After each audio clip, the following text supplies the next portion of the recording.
Have you ever heard a story so powerful that it changed the way you looked at love, trust, and forgiveness? Over the years, thousands of viewers have shared with us that these stories reminded them to cherish their families, communicate before making life-changing decisions, and never judge someone before knowing the whole truth. Today's story is another unforgettable reminder that one wrong assumption can destroy a lifetime of happiness, while one act of kindness can change lives forever. Before we begin, if you enjoy inspiring stories filled with powerful life lessons, heartfelt romance, and emotional twists that stay with you long after the video ends, make sure you subscribe to Love Stories by Mr. Johnson, turn on the notification bell, and become part of our growing family. We upload stories that don't just entertain, they inspire, teach, and remind us what truly matters in life. Now let me ask you something. What would you do if the person you loved most handed you divorce papers without giving you the chance to explain? And what if that same person later discovered that you had secretly sacrificed millions to save the life of the one person they loved most, their own mother? Imagine sitting across from the love of your life as divorce papers slide across a polished conference table. No tears, no shouting, no second chances, just one cold signature that ends everything. But here's the shocking part. The billionaire CEO believed his wife had betrayed him. He had no idea that months earlier, while he was busy building his empire, she had quietly paid every cent needed to save his dying mother's life. She never asked for recognition. She never told anyone. She simply chose compassion over credit. He thought he was walking away from a gold digger. Instead, he was losing the only woman who had loved his family more than she loved herself. When the truth finally comes to light, it won't just shatter his pride, it will force him to confront a painful question that no amount of money can answer. Can a broken heart ever forgive a broken trust? Stay with us until the very end, because this emotional journey will remind you that wealth can buy almost anything, but it can never buy back trust once it's lost. And the ending will leave you asking yourself one question. If you were in her shoes, would you ever forgive him? Now, let's begin. The morning sun spilled through the floor-to-ceiling windows of Caldwell Global headquarters, painting the sleek marble floors in shades of gold. From the outside, everything about the 48-story building reflected perfection, success, prestige, and power. Employees walked with purpose, luxury cars lined the private entrance, and reporters often gathered outside, hoping to catch a glimpse of the man who had built one of America's fastest-growing technology empires. That man was Ethan Caldwell. At 38, Ethan had become one of the youngest billionaire CEOs in the country. Business magazines praised his brilliant mind. Investors trusted his instincts. Competitors feared his determination. Every decision he made seemed to turn into another multi-million-dollar success. But there was one part of his life no amount of money could manage: his marriage. To the world, Ethan and Naomi Caldwell were the definition of a dream couple. Magazine covers featured them at charity galas. Business blogs admired how they balanced love and success. Social media was flooded with glamorous photos of them smiling at award ceremonies, attending fundraising events, and celebrating milestones together. People looked at those pictures and thought they saw happiness. What they couldn't see was the silence that filled their home after every event. The silence had become louder than any argument. As Ethan stepped out of the elevator onto the executive floor, dozens of employees greeted him. "Good morning, Mr. Caldwell." "Morning, sir. Congratulations on yesterday's acquisition." He acknowledged them with a polite nod before walking into his office. His assistant, Melissa, followed closely behind with a digital tablet. "Your schedule is full today," she said. "Board meeting at 9, investor conference at 11, lunch with the mayor at 1, and a dinner meeting with a Japanese delegation tonight." Ethan barely looked up. "Move the dinner online. They've been requesting an in-person meeting for weeks." "But I don't care." Melissa hesitated before speaking again. "Mrs. Caldwell called earlier." That finally caught his attention. "What did she want?" "She said your mother invited both of you to dinner tonight." Ethan closed his laptop slowly. "I won't make it." "Should I tell her?" He paused for a moment before answering. "Just send flowers." Melissa nodded, though she couldn't hide the disappointment in her eyes. She had worked for Ethan for 6 years and had watched the distance between him and Naomi grow wider with each passing season. As she left the office, Ethan stared at the framed wedding photo sitting on his desk. It had been taken 8 years earlier. In the picture, Naomi's smile lit up the entire room. She wasn't wearing expensive jewelry or designer clothes. Her happiness came from something much deeper. She believed they would grow old together. Ethan gently turned the frame face down. He didn't want to look at it anymore. Across town, Naomi stood inside the community health center she had quietly funded for years. Unlike her husband's corporate empire, there were no cameras here, no reporters, no luxury, just people. A young mother thanked her after receiving medication for her sick child. An elderly veteran smiled as volunteers helped him schedule a long-overdue surgery. Children laughed in the waiting area while nurses handed out books and healthy snacks. Naomi greeted each person by name. She remembered birthdays. She remembered illnesses. She remembered dreams. To everyone there, she wasn't Mrs. Caldwell. She was simply Naomi. One of the volunteers approached her. "The new dialysis machine arrived this morning." Naomi smiled warmly. "Wonderful. That means 20 more patients can begin treatment this week." "And the donor?" the volunteer asked quietly. "Should we finally tell everyone it was you?" Naomi shook her head. "No, but you funded almost everything here. The patients don't need my name.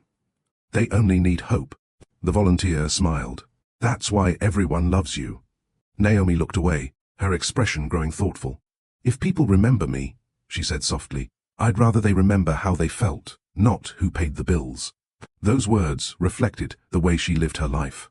She believed kindness lost its beauty the moment it became a performance. Later that afternoon, Naomi drove to visit Ethan's mother, Margaret Caldwell, at her countryside estate. Margaret welcomed her with a warm embrace. "I was beginning to think you'd forgotten this old woman." Naomi laughed. "Never. You've been busy." "So have you." Margaret studied her face carefully. "You've lost weight." Naomi smiled politely. "I'm fine." "No." Margaret reached for her hand. "You're pretending to be fine." There was something about Margaret that made lying almost impossible. Naomi looked down. "Ethan's been working a lot." Margaret sighed. "My son inherited his father's work ethic. And his stubbornness." They both laughed.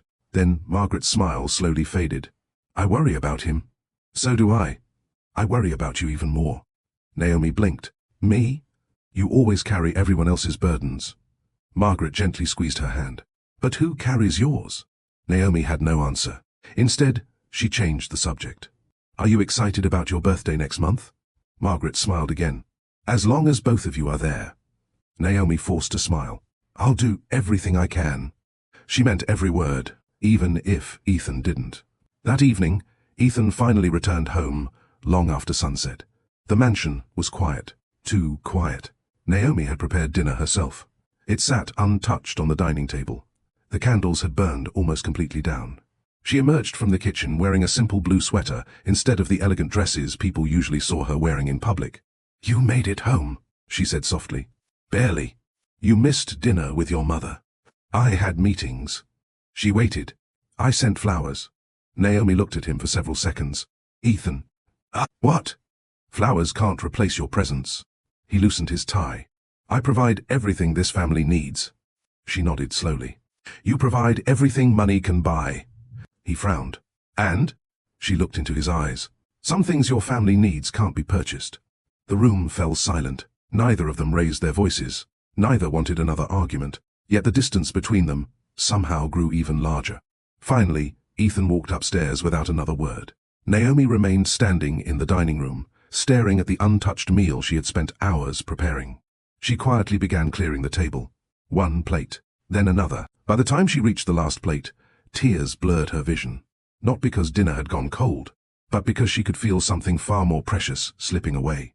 And neither of them seemed to know how to stop it. The next morning, the Caldwell mansion looked as elegant as ever. Fresh flowers decorated the dining table. The house staff moved quietly through the halls. Everything appeared flawless, but appearances had become the one thing Ethan and Naomi still managed to maintain together. Ethan was already dressed for work when Naomi walked into the kitchen carrying 2 mugs of freshly brewed coffee. "I made your favorite," she said gently, placing one mug in front of him. He glanced at it. "Thanks." For several moments, neither of them spoke. Finally, Naomi broke the silence. "I was thinking, maybe this weekend we could take a short trip. Just the two of us." Ethan kept scrolling through emails on his phone. "I can't. You haven't even checked your schedule." "I don't need to. It could wait until next weekend." So could the trip. Naomi forced a faint smile, though disappointment settled in her eyes. "It's been almost a year since we've spent an entire day together. I'm building a future for us." She looked at him quietly before asking, "A future we'll actually have time to live?" Ethan sighed. "Naomi, not this again." "I'm not trying to argue." "Then don't." He stood, grabbed his briefcase, kissed her lightly on the forehead out of habit rather than affection, and walked toward the front door. Just before leaving, he turned. "I'll probably be home late." "You always are." He hesitated for the briefest moment, then left without another word. The front door closed with a soft click. Yet somehow, it echoed through the entire house. Naomi stood alone in the kitchen, staring at the untouched coffee growing cold. She wasn't angry. She was heartbroken. Not because Ethan worked hard. She admired his ambition. She had supported him from the very beginning, long before magazine covers, billion-dollar deals and private jets. She remembered the nights they stayed awake, planning his first company. She remembered helping him organize investor presentations. She remembered encouraging him after every rejection. Back then, they had very little money, but they had plenty of time for each other. Now they had more money than either of them could ever spend. And almost no time at all. She whispered to herself, when did success become so expensive? Instead of dwelling on her sadness, Naomi drove to the Caldwell Family Foundation. Although Ethan's name appeared on the building, very few people knew that Naomi had quietly overseen nearly every charitable initiative for years. As she entered, the staff greeted her warmly. "Good morning, Mrs. Caldwell." "Morning. The scholarship committee is waiting." She smiled. "Let's begin." Inside the conference room sat teachers, doctors, social workers, and community leaders. Today's agenda included approving college scholarships, funding cancer treatments, expanding a food program for struggling families, and providing housing assistance for military veterans. Naomi carefully reviewed every application. She asked thoughtful questions. She wanted to know people's stories, not just their financial records. One application caught her attention. A 17-year-old girl had been accepted into medical school but couldn't afford tuition after losing both parents. Naomi closed the file slowly. "Approve the full scholarship." One board member looked surprised. "It's a large amount." Naomi nodded. "So is her potential." Another member smiled. "You always say education changes generations." "It does," Naomi replied. "When you educate one person, you often lift an entire family, and sometimes an entire community." The room fell silent. Everyone knew she wasn't speaking from theory. She truly believed it. Educational value. First, education creates opportunities that can transform not only one life but many. Investing in someone's future is one of the greatest gifts a person can give. Across town, Ethan chaired an executive board meeting. Charts filled enormous digital screens. Profits were climbing. Investors applauded. Executives congratulated him. Yet Ethan barely smiled. Victor Langston, the company's ambitious chief operating officer, noticed. Victor had worked beside Ethan for nearly a decade. He was intelligent, polished, and outwardly loyal. But beneath the tailored suits and confident smile was a man who wanted more power than his position allowed. As the meeting ended, Victor lingered. "You've seemed distracted lately." "I'm fine." Victor leaned casually against the conference table. "Marriage problems." Ethan looked up sharply. "What makes you ask that?" "You've been staying at the office later than usual." "It's none of your business." Victor raised his hands apologetically. "Of course not." He paused before adding carefully, "I've just seen this happen before." "What?" "Successful men become so focused on protecting what they've built that they overlook the people around them." Ethan frowned. "What are you trying to say?" Victor shrugged. "Nothing." He started walking away. Then he stopped. "I just hope everyone around you values your success as much as you deserve." Those words lingered in Ethan's mind long after Victor left. The seed of doubt had been planted. Meanwhile, Margaret Caldwell sat in her favorite reading chair when she suddenly winced. A sharp pain shot through her chest. She placed a trembling hand over her heart. Her housekeeper rushed over. "Mrs. Caldwell?" "I'm all right." But another wave of pain forced her to grip the armrest. The housekeeper immediately reached for the phone. "I'm calling your doctor." Margaret tried to protest. "There's no need to worry." But even she could feel that something wasn't right. That evening, Naomi arrived home carrying Ethan's favorite homemade lasagna. She had hoped to surprise him. Instead, she found another message from Melissa. "Mr. Caldwell will be working late again. Please don't wait for dinner." Naomi stared at the message. Then she quietly placed the food in the refrigerator. She walked upstairs and opened a small wooden box hidden inside her closet. Inside were photographs from happier days. Their honeymoon, camping trips, birthdays, simple Sunday mornings. She smiled through tears as she picked up one picture. It showed Ethan covered in flour after they had tried, and failed, to bake homemade bread together in their tiny first apartment. Neither of them had cared that the bread turned out terrible. They had laughed until midnight. Holding the photograph close, Naomi whispered, "I miss us." A tear rolled down her cheek. At that very moment, Ethan was sitting alone in his office, staring at the exact same wedding photo he had turned face down the day before. He picked it up. For a long time, he simply looked at Naomi's smiling face. Then his phone buzzed. It was Victor. "Need 5 minutes. It's important." Ethan sighed. Send him in. As Victor entered the office with a serious expression, neither man realized that this seemingly ordinary conversation would become the first domino in a chain of events that would eventually destroy a marriage, and nearly cost Ethan the greatest gift life had ever given him. Before we continue to Chapter 2, take a moment to think about this. Do you believe Ethan is too consumed by his ambition to see what he's losing, or do you think Naomi should have fought harder to save their marriage? Share your thoughts in the comments below. I read them all, and I'd love to hear your perspective. If this story is already touching your heart, don't forget to like this video, subscribe to Love Stories by Mr. Johnson, and turn on the notification bell so you never miss another emotional story filled with powerful life lessons, unexpected twists, and unforgettable endings. Now, let's continue to Chapter 2, where one medical emergency will change everything, and a secret act of kindness will set destiny in motion. The following Monday began like every other. Traffic flowed steadily through downtown Manhattan. Business executives hurried into towering office buildings. Coffee shops buzzed with early morning conversations. To most people, it was just another ordinary day. For the Caldwell family, it would become the day their lives changed forever. Margaret Caldwell stood in the kitchen of her countryside estate, humming softly as she prepared breakfast. Even at 68, she insisted on making her own meals whenever she could. Her longtime housekeeper, Helen, smiled. "You know, Mrs. Caldwell, you could have one of the chefs do all of this." Margaret laughed. "And miss making my famous blueberry pancakes? Never." Helen shook her head with a grin. "You've spoiled Mr. Ethan with those pancakes since he was a little boy." Margaret's face softened. "He used to steal them straight from the pan before I could even put them on a plate." She chuckled at the memory. "I'd pretend to be angry, but I secretly loved it." As she reached for a bowl on the top shelf, a sudden wave of dizziness washed over her. She grabbed the counter. The room began to spin. "Mrs. Caldwell?" Helen rushed toward her. Margaret tried to answer, but a crushing pain spread across her chest. The bowl slipped from her hands. It shattered across the kitchen floor. Moments later, Margaret collapsed. The sound of ambulance sirens shattered the peaceful morning. Paramedics worked quickly as they loaded her into the ambulance. Helen climbed in beside her, tears streaming down her face. "Please stay with us." Margaret squeezed her hand weakly. "I'm not afraid." "Don't say that. You know." Margaret whispered between labored breaths. "Life isn't measured by how long we live." Helen struggled to hold back tears. "It's measured by—" Margaret managed a faint smile. "How much love we leave behind." Those were the last words she spoke before losing consciousness. At Caldwell Global headquarters, Ethan was leading one of the most important board meetings of the year.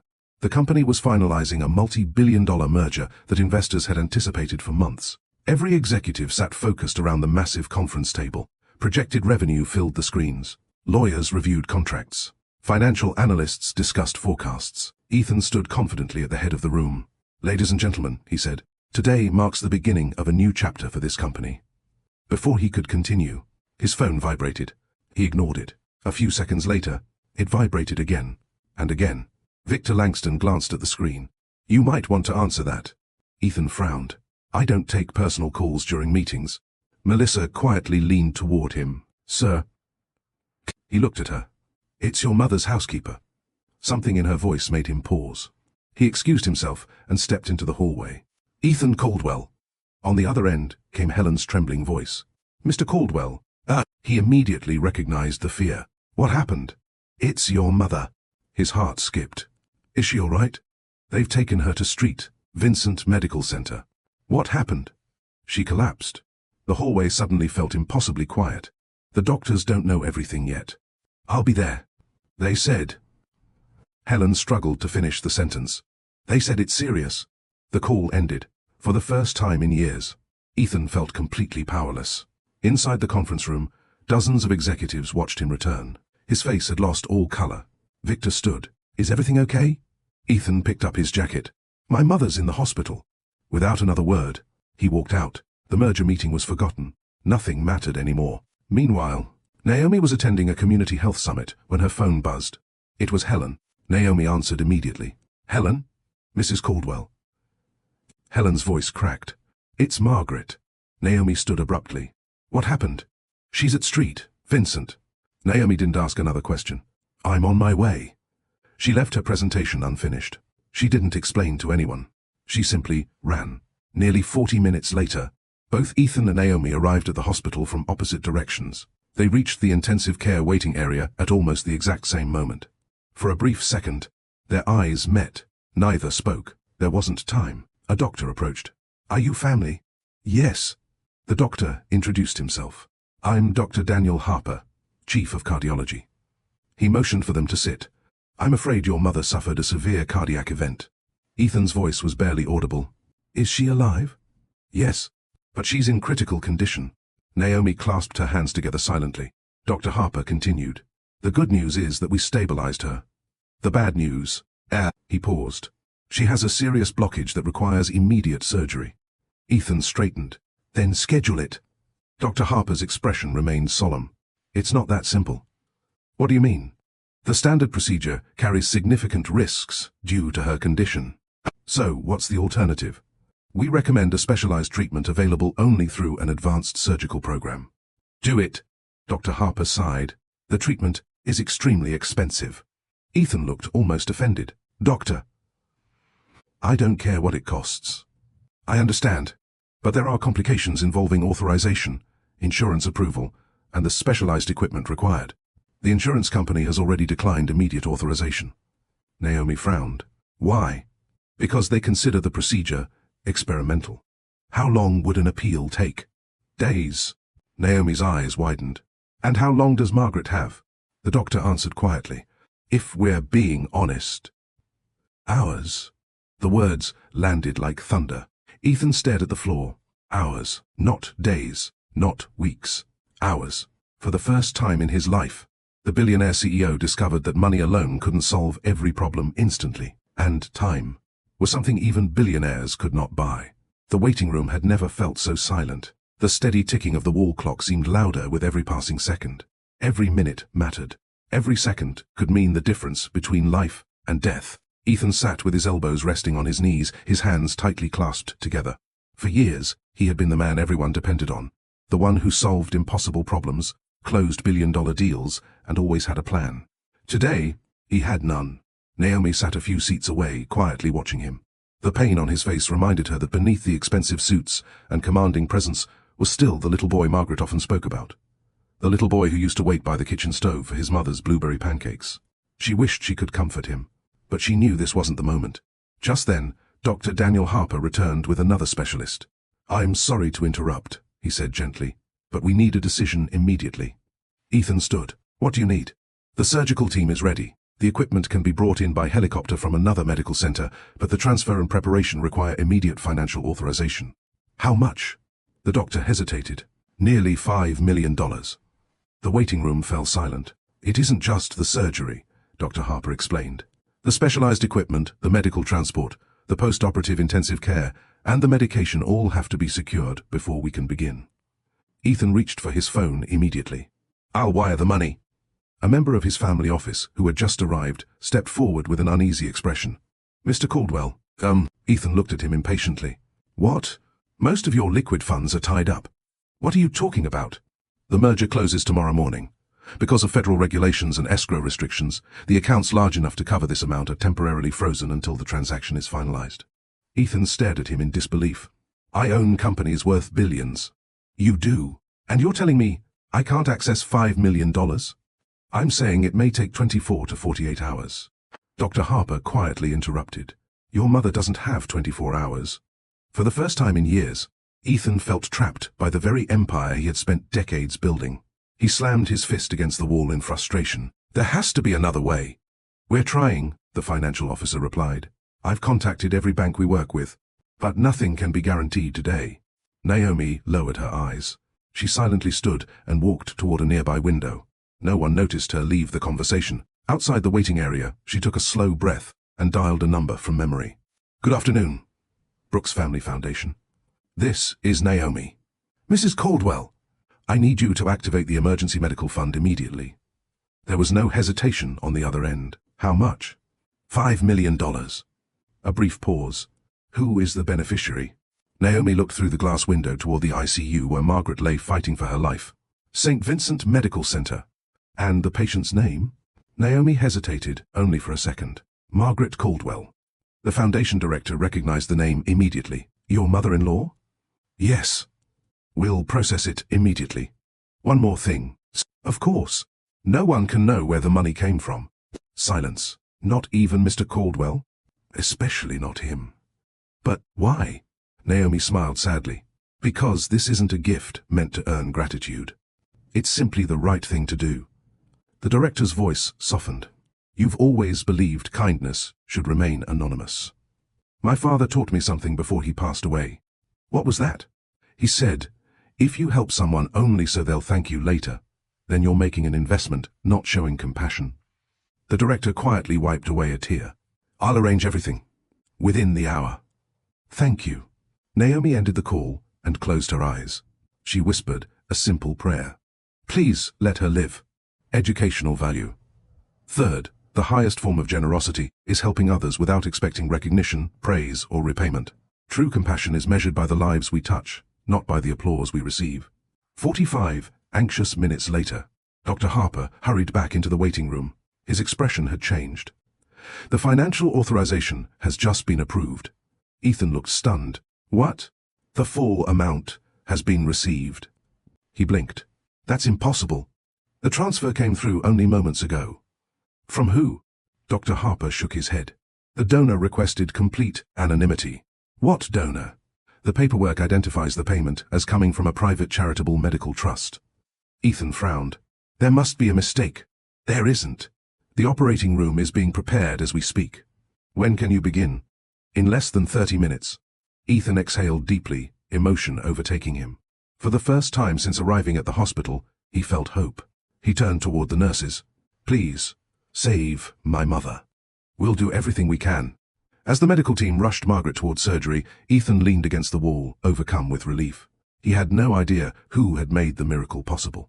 And standing only a few feet away, Naomi quietly watched the doors close behind Margaret's hospital bed. She never once mentioned the phone call. She never hinted that she was the anonymous donor. She simply folded her hands and prayed. Not for recognition, not for appreciation, only for Margaret's life. Hours passed. The waiting room grew quieter as evening settled outside.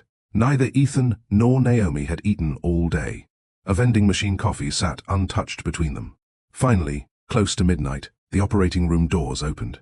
Dr. Harper removed his surgical cap and smiled. The surgery was successful.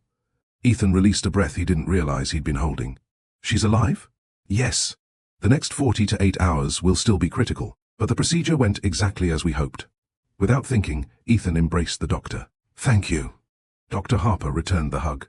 Tonight, you should thank the anonymous donor as well. Ethan nodded. I will. I don't know who they are, but I promise I'll spend the rest of my life trying to find them. Naomi looked away, hiding the tears that filled her eyes. She whispered under her breath, You don't owe me anything, Ethan. I'm just grateful your mother gets another chance. As Ethan walked toward the ICU to see Margaret, he never noticed Naomi quietly slipping into the hospital chapel. She knelt alone in the front pew. There were no cameras, no reporters, no witnesses, only a grateful heart offering silent thanks that a life had been spared. Little did she know. Her greatest act of kindness would one day become the very truth capable of breaking, and perhaps healing, the heart of the man she still loved. 3 weeks later, the doctors called Margaret Caldwell's recovery nothing short of remarkable. She was walking short distances with the help of a physical therapist, her appetite had returned, and every new test showed encouraging signs of improvement. Nurses often joked that she was the happiest patient on the cardiac floor, always thanking everyone who entered her room with the same warm smile that had comforted her family for decades. To Ethan, it felt like a miracle. Every evening after work, he visited his mother before going home. He brought her flowers, sat beside her bed, and listened as she told stories from his childhood. Stories he hadn't heard in years because he had always been too busy chasing the next business opportunity. One evening, Margaret looked at him with gentle eyes. You've been coming every day. Ethan smiled. I should have done it long before you got sick. She reached for his hand. Life has a funny way of reminding us what really matters. He lowered his head. I almost lost you. But you didn't. I was lucky. Margaret shook her head. No, Ethan. You were blessed. She paused for a moment before continuing. Someone out there chose to save my life. Her voice grew softer. When you find that person, thank them not just with words. Honor them by becoming a better man. Those words stayed with Ethan long after he left the hospital. The following morning, Caldwell Global headquarters buzzed with excitement. The merger had finally closed. Financial news outlets called it one of the largest technology acquisitions of the decade. Employees applauded as Ethan entered the executive boardroom. Victor Langston stood first. "Congratulations, Ethan." The room erupted into applause. "You've just added another $3 billion to the company's valuation." Ethan acknowledged the congratulations with a polite smile. Ordinarily, he would have celebrated.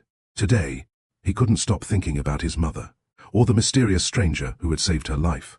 After the meeting, Victor joined Ethan in his office. "You should be celebrating. I've had other things on my mind." "Your mother?" Ethan nodded. Victor sat down without being invited, pretending concern. "How is she?" "Recovering well." "That's wonderful." There was a brief silence. Then Victor asked casually, "Did you ever find out who paid the hospital bills?" Ethan sighed. "No. I've tried everything. The hospital refuses to release the donor's identity." Victor leaned back. "Interesting. What is?" "A stranger spends $5 million on your mother and disappears." "I know. That's not normal." "No." Victor folded his arms. "I wonder if it was really a stranger." Ethan looked up. "What do you mean?" Victor shrugged. "I'm just thinking out loud. There aren't many people with access to that kind of money. I'm sure there's an explanation." "Of course." Victor stood to leave, but before reaching the door, he turned back. "You know, sometimes the people closest to us keep the biggest secrets." The words were subtle, almost harmless, but they settled quietly into Ethan's mind, exactly as Victor intended. Meanwhile, Naomi had returned to her routine at the Brooks Family Foundation. She spent her mornings reviewing applications for medical grants and her afternoons visiting community clinics across the city. One afternoon, she stopped by a children's cancer ward to deliver books and art supplies. A little boy named Caleb waved excitedly when he saw her. "Miss Naomi," she smiled. "Hi, Caleb. I finished all the books you brought me. So I brought more." He grinned. "My mom says you're an angel." Naomi laughed softly. "I'm definitely not." "Then why do you keep helping us?" She knelt beside his bed. "Because someone once helped me when I needed it most." Caleb thought about that for a moment. "When I get better, I want to help people too." Naomi gently touched his shoulder. "That's the best thank you you could ever give." Across the room, Caleb's mother wiped away tears. She had watched Naomi quietly pay for medications, transportation, and meals for families who had nowhere else to turn. Never once had Naomi asked for recognition. She simply believed that kindness should multiply. Educational value. Fourth, one act of kindness often inspires another. Compassion has a ripple effect. When someone experiences genuine generosity, they are more likely to extend that same kindness to others. Later that evening, Ethan and Naomi finally shared dinner together for the first time in weeks. At first, the conversation felt comfortable. Margaret's recovery gave them something hopeful to talk about. "I'm thinking of bringing her home next week," Ethan said. Naomi smiled. "She'll be happy to be surrounded by family again." "She asked about you." "I'll visit tomorrow." For a brief moment, it felt like old times. Then Ethan spoke again. "I've been trying to find the anonymous donor." Naomi quietly picked up her glass of water. "Oh? I've offered a reward." She nearly choked. "A reward?" "I want to thank them." Naomi forced a smile. "I'm sure they didn't help because they wanted anything in return." Ethan looked at her thoughtfully. "How do you know?" She hesitated. "I just believe some people still do good simply because it's the right thing to do." Ethan nodded slowly. "I hope you're right." The conversation moved on, but Victor's words echoed faintly in Ethan's mind. Sometimes the people closest to us keep the biggest secrets. He glanced at Naomi for just a second, then dismissed the thought. Surely, he had nothing to doubt, or so he believed. Unbeknownst to him, Victor was already preparing the next move in a carefully orchestrated plan, one that would slowly poison Ethan's trust, one lie at a time. A week later, Margaret Caldwell finally returned home. The staff at the countryside estate decorated the entrance with fresh flowers, and neighbors gathered quietly to welcome her back. Although she still tired easily, her smile had returned, filling the house with warmth that had been missing for weeks. When Ethan helped her out of the car, Margaret looked up at the blue sky and took a deep breath. "It's good to be home." "It sure is," Ethan replied, smiling. Naomi stepped forward with open arms. "Welcome back, Margaret." Margaret hugged her tightly. "My beautiful daughter." Naomi laughed softly. "You always make me feel like family." "You are family." Margaret looked from Naomi to Ethan. "I just wish the two of you looked at each other the way you used to." The couple exchanged an awkward glance. Neither knew what to say. Margaret noticed the silence immediately. She didn't press the issue. Instead, she silently prayed that whatever distance had grown between them could still be healed. The following Monday, Victor Langston sat alone in his office. Spread across his desk were printed emails, financial statements, photographs, and confidential reports. Most were real. Some were not. He opened a folder labeled Project Phoenix. Inside was a carefully organized plan. It had taken him nearly a year to build. His goal wasn't simply to destroy Naomi. His goal was to weaken Ethan. Victor believed that an emotionally broken CEO would become easier to manipulate, allowing him to gain greater influence over Caldwell Global and eventually position himself to take control. He smiled coldly. "Trust isn't destroyed all at once," he whispered. "It's destroyed one doubt at a time." At that moment, his assistant knocked. "Mr. Langston? Come in." "The private investigator sent the report you requested." Victor opened it. Most of it confirmed exactly what he already knew. Naomi spent her days visiting hospitals, charities, and community centers.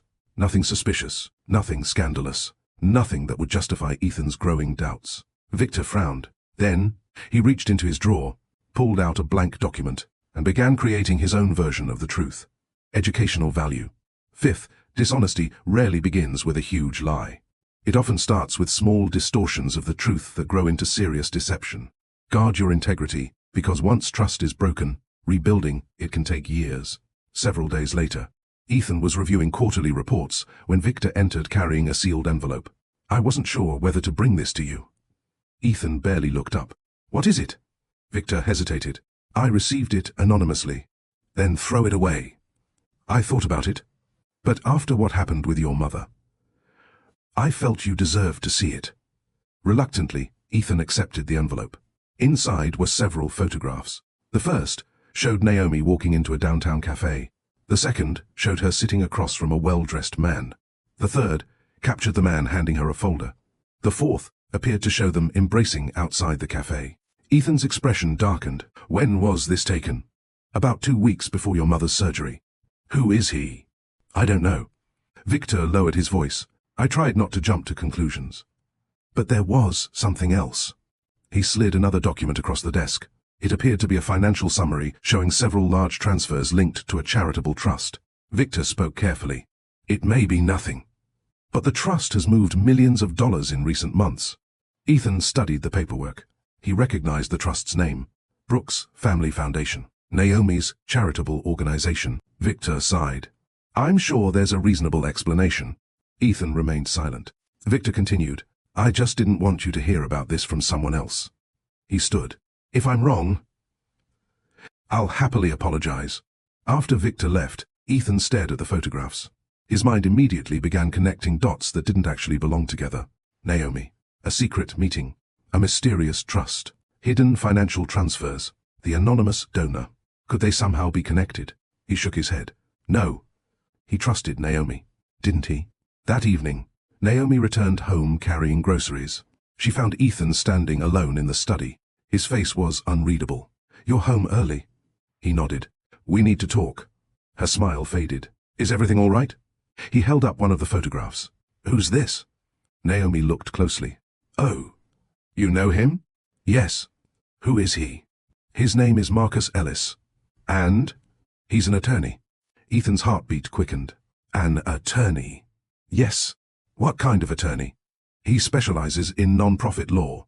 Naomi walked closer. "I've been working with him to expand the Brooks Family Foundation into 3 additional states." "Why didn't you tell me?" She looked surprised. "I thought I did." "You didn't." "I'm sorry. I honestly believed I had." Ethan placed the photographs on the desk. "And this?" She looked at the final picture, then smiled. "That's not what it looks like." "It isn't?" "No. He had just told me that a children's hospital had approved our pediatric cancer program. He congratulated me with a hug. His wife was standing 5 feet away." Ethan frowned. "His wife?" Naomi nodded. "She's actually the one who took the picture." For a brief moment, the tension eased. Then Naomi noticed something else. "Where did these photos come from?" "They were sent anonymously." Her face grew serious. "Someone's trying to create problems." "I don't know." "Ethan." She stepped closer. "You know me." "I do." "Then trust me." He looked into her eyes. "I want to."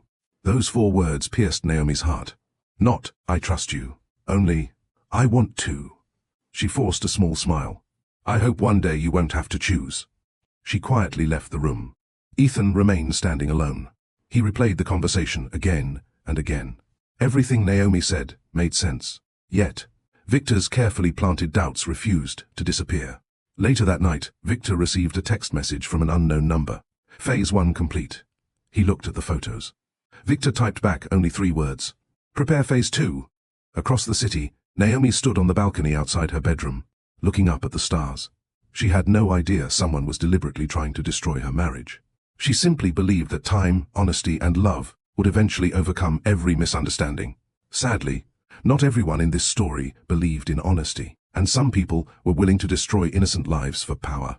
The storm had only just begun. The following Thursday morning, rain poured relentlessly over Manhattan.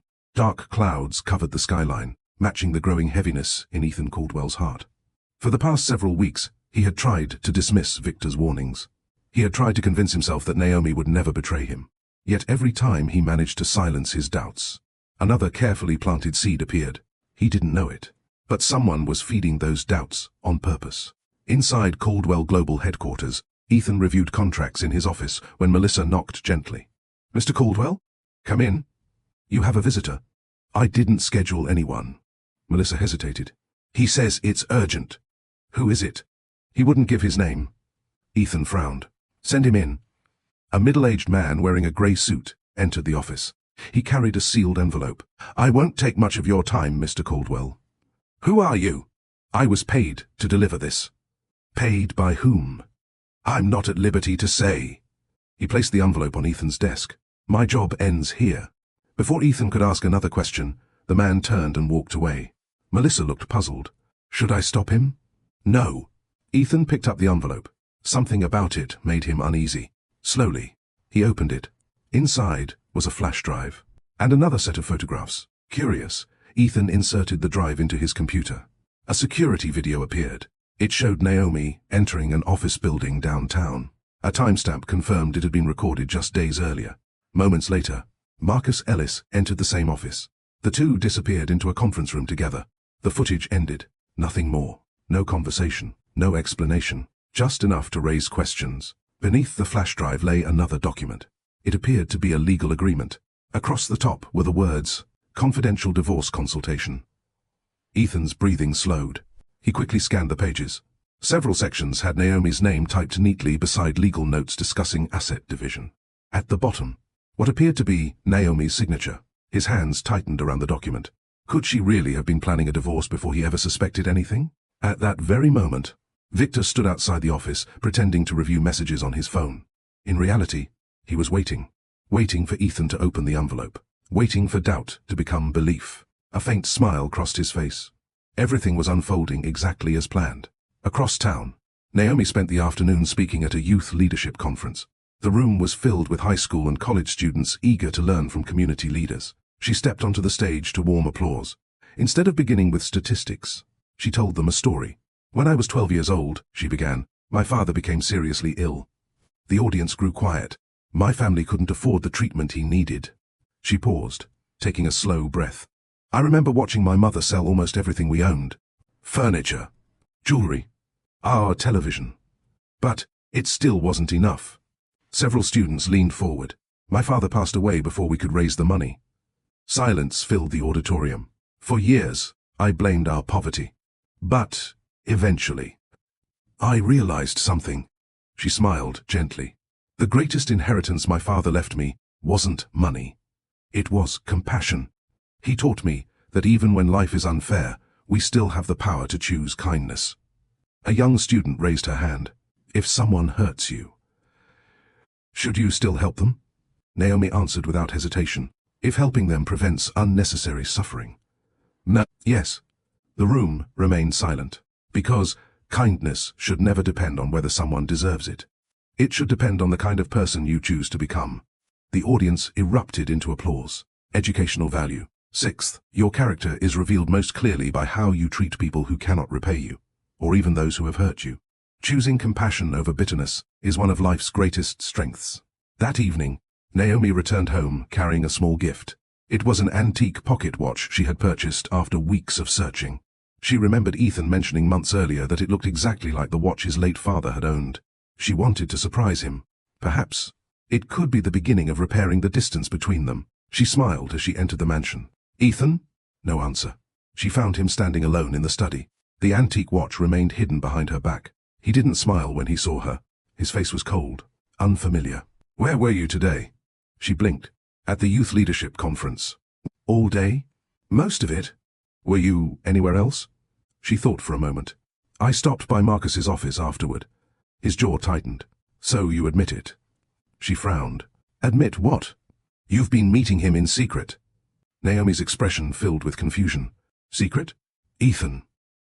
Marcus is handling the legal paperwork for expanding our medical foundation." "You've met him before." "I've told you that." He slowly placed the document from the envelope onto the desk. "Then explain this." Naomi picked it up. Within seconds, the color drained from her face. "This." She turned the pages rapidly. "This isn't real. It has your signature." "No. It looks like mine. But it isn't." "Ethan, someone forged this." He searched her eyes. "I want to believe you." She stepped closer. "Then believe me. I've never spoken to any divorce attorney. I've never planned to leave you. I've been trying to save this marriage." Tears began forming in her eyes. She slowly revealed the small gift she'd been hiding behind her back. "I actually bought this for you today." Ethan looked down at the antique pocket watch. For a brief second, his heart softened, but then Victor's voice echoed in his mind. "Sometimes the people closest to us keep the biggest secrets." The warmth disappeared from his face once more. Naomi noticed, and in that heartbreaking moment, she realized something had changed. Not in their marriage, in Ethan. For the first time since they had fallen in love, he looked at her, as though she were a stranger. The study remained painfully quiet. The rain continued tapping against the tall windows, but neither Ethan nor Naomi seemed to hear it anymore. Naomi still held the antique pocket watch in trembling hands. She had imagined this evening so differently. She had pictured Ethan smiling, laughing, maybe even hugging her the way he used to. Instead, he stood several feet away, looking at her with suspicion. Not love, not trust. Suspicion. Slowly, she placed the gift on his desk. "I bought this because it reminded me of your father." Ethan looked at the watch, but didn't pick it up. "You remembered that? You mentioned it almost a year ago." "I never forgot." His expression softened for the briefest moment. Then he looked back at the forged document.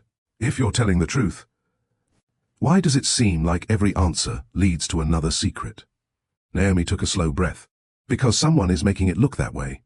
"Ethan, think about this. If I wanted to leave you, why would I still be here? Why would I still be trying to fix us?" He didn't answer. She stepped closer. "When was the last time we actually sat down and talked? Not about business. Not about schedules. Not about meetings. Just us." He lowered his eyes. "I don't know." "I do." She smiled sadly. 9 months. His head lifted. "What?" "The last time we had dinner without either of us checking our phones. The last time we laughed until midnight. The last time you held my hand because you wanted to, not because people were watching." Silence. "I counted." Her voice cracked. "Because I missed you every single day." Ethan's shoulders tensed. He wanted to believe her. Every word sounded sincere. Every tear looked real. But doubt had a way of making truth seem uncertain. The next morning, Victor arrived early at the office. He was greeted by a discreet visitor in the underground parking garage. A woman wearing dark sunglasses handed him a folder. "Everything you requested." Victor opened it. Inside were fabricated bank statements, edited email exchanges, and a manipulated timeline designed to make it appear that Naomi had been secretly preparing for a divorce for months. He smiled. "Excellent work." The woman frowned. "Are you sure you want to do this?" Victor's expression hardened. "People like Ethan don't lose because they're weak. They lose because they trust the wrong people." She looked uncomfortable. This could destroy innocent lives. Victor closed the folder. "In business, collateral damage is unavoidable." He handed her an envelope filled with cash. "Our arrangement never happened." She hesitated before walking away. For the first time, someone outside Victor's circle realized just how far he was willing to go. Educational value. 7th, a lie may seem powerful for a moment, but every lie demands another lie to protect it. Dishonesty creates a chain that eventually traps the person who started it. Later that afternoon, Ethan received another anonymous email. The subject line read, "You deserve the truth." Attached were several screenshots of what appeared to be private email conversations between Naomi and Marcus Ellis. The messages discussed preparing documents, protecting assets, and moving forward. To someone unfamiliar with non-profit legal work, it looked like evidence of a secret divorce strategy. In reality, the emails referred to expanding the Brooks Family Foundation into 3 new states and protecting donated funds from unnecessary taxation. Critical lines had been deleted. Context had been removed. The meaning had been completely altered. Exactly as Victor intended. Ethan stared at the screen for several minutes. His breathing grew heavier. His thoughts raced. Why didn't she tell me? Why is everything happening behind my back? Am I the only one who doesn't know the truth? Without realizing it, he had stopped asking the most important question of all. Who benefits from making me believe this? That evening, Naomi was setting the table when Ethan walked into the dining room carrying a leather folder. His face was pale, emotionless. She smiled gently. "I made your favorite soup." He didn't respond. Instead, he placed the folder on the table. "What is this?" She opened it. Her hands froze. Inside were divorce papers. For a long moment, she simply stared. She didn't cry. She didn't scream. She didn't even breathe. Finally, she looked up. "You're divorcing me?" Ethan nodded once. "I think it's for the best." "For the best? I can't live in a marriage without trust." Naomi's eyes filled with tears. "Ethan, if trust is gone, then let's fight to rebuild it." He looked away. "I've already made my decision." She walked around the table until she stood directly in front of him. "Look at me." Reluctantly, he did. "I have loved you through every success, every failure, every sleepless night. I stood beside you when no one believed in your dream. I have never betrayed you. Not once." She placed a trembling hand against his chest. "You know my heart." He closed his eyes. "I thought I did." Those 5 words shattered something deep inside her. She slowly withdrew her hand. "So? Oh, that's it?" He remained silent. "You've already judged me." Still, no answer. Naomi wiped away a tear. "I could tell you things right now that would change everything." Ethan frowned. "What things?" She looked at him for several seconds, then quietly shook her head. "No." "Why not?" "Because if I have to prove my love by revealing every sacrifice I've ever made, then you've already stopped believing in the woman you married." She closed the folder. "I won't defend myself against lies with secrets that were never meant to earn your gratitude." Ethan didn't understand what she meant. Neither did she explain. She simply picked up the divorce papers, walked to her desk, and signed them, without argument, without pleading, without exposing the one truth that could have changed everything. As she placed the signed papers back into Ethan's hands, she spoke so softly that he almost didn't hear her. "I hope one day the truth finds you." Then she turned and walked upstairs, leaving Ethan alone in the dining room, holding the signed divorce papers, believing he had just freed himself from betrayal, completely unaware that he had just walked away from the woman who had quietly saved his mother's life. 3 days after signing the divorce papers, Naomi quietly moved out of the Caldwell mansion. She didn't take the luxury cars. She didn't take the expensive jewelry Ethan had bought her over the years. She didn't even take the grand piano she loved playing on quiet Sunday evenings. Instead, she packed only a few suitcases, several family photo albums, and a small wooden box containing letters from her late father. As she stood in the doorway for one last look at the home she had once dreamed of growing old in, she whispered, "Thank you for the beautiful memories." Then she closed the door behind her. She never looked back. That same morning, Ethan wandered through the now silent mansion. Everything looked exactly the same. The artwork still hung on the walls. The furniture remained perfectly arranged. The fresh flowers were still placed on the dining table every Monday, just as Naomi had always insisted. Yet something was missing. The house no longer felt like a home.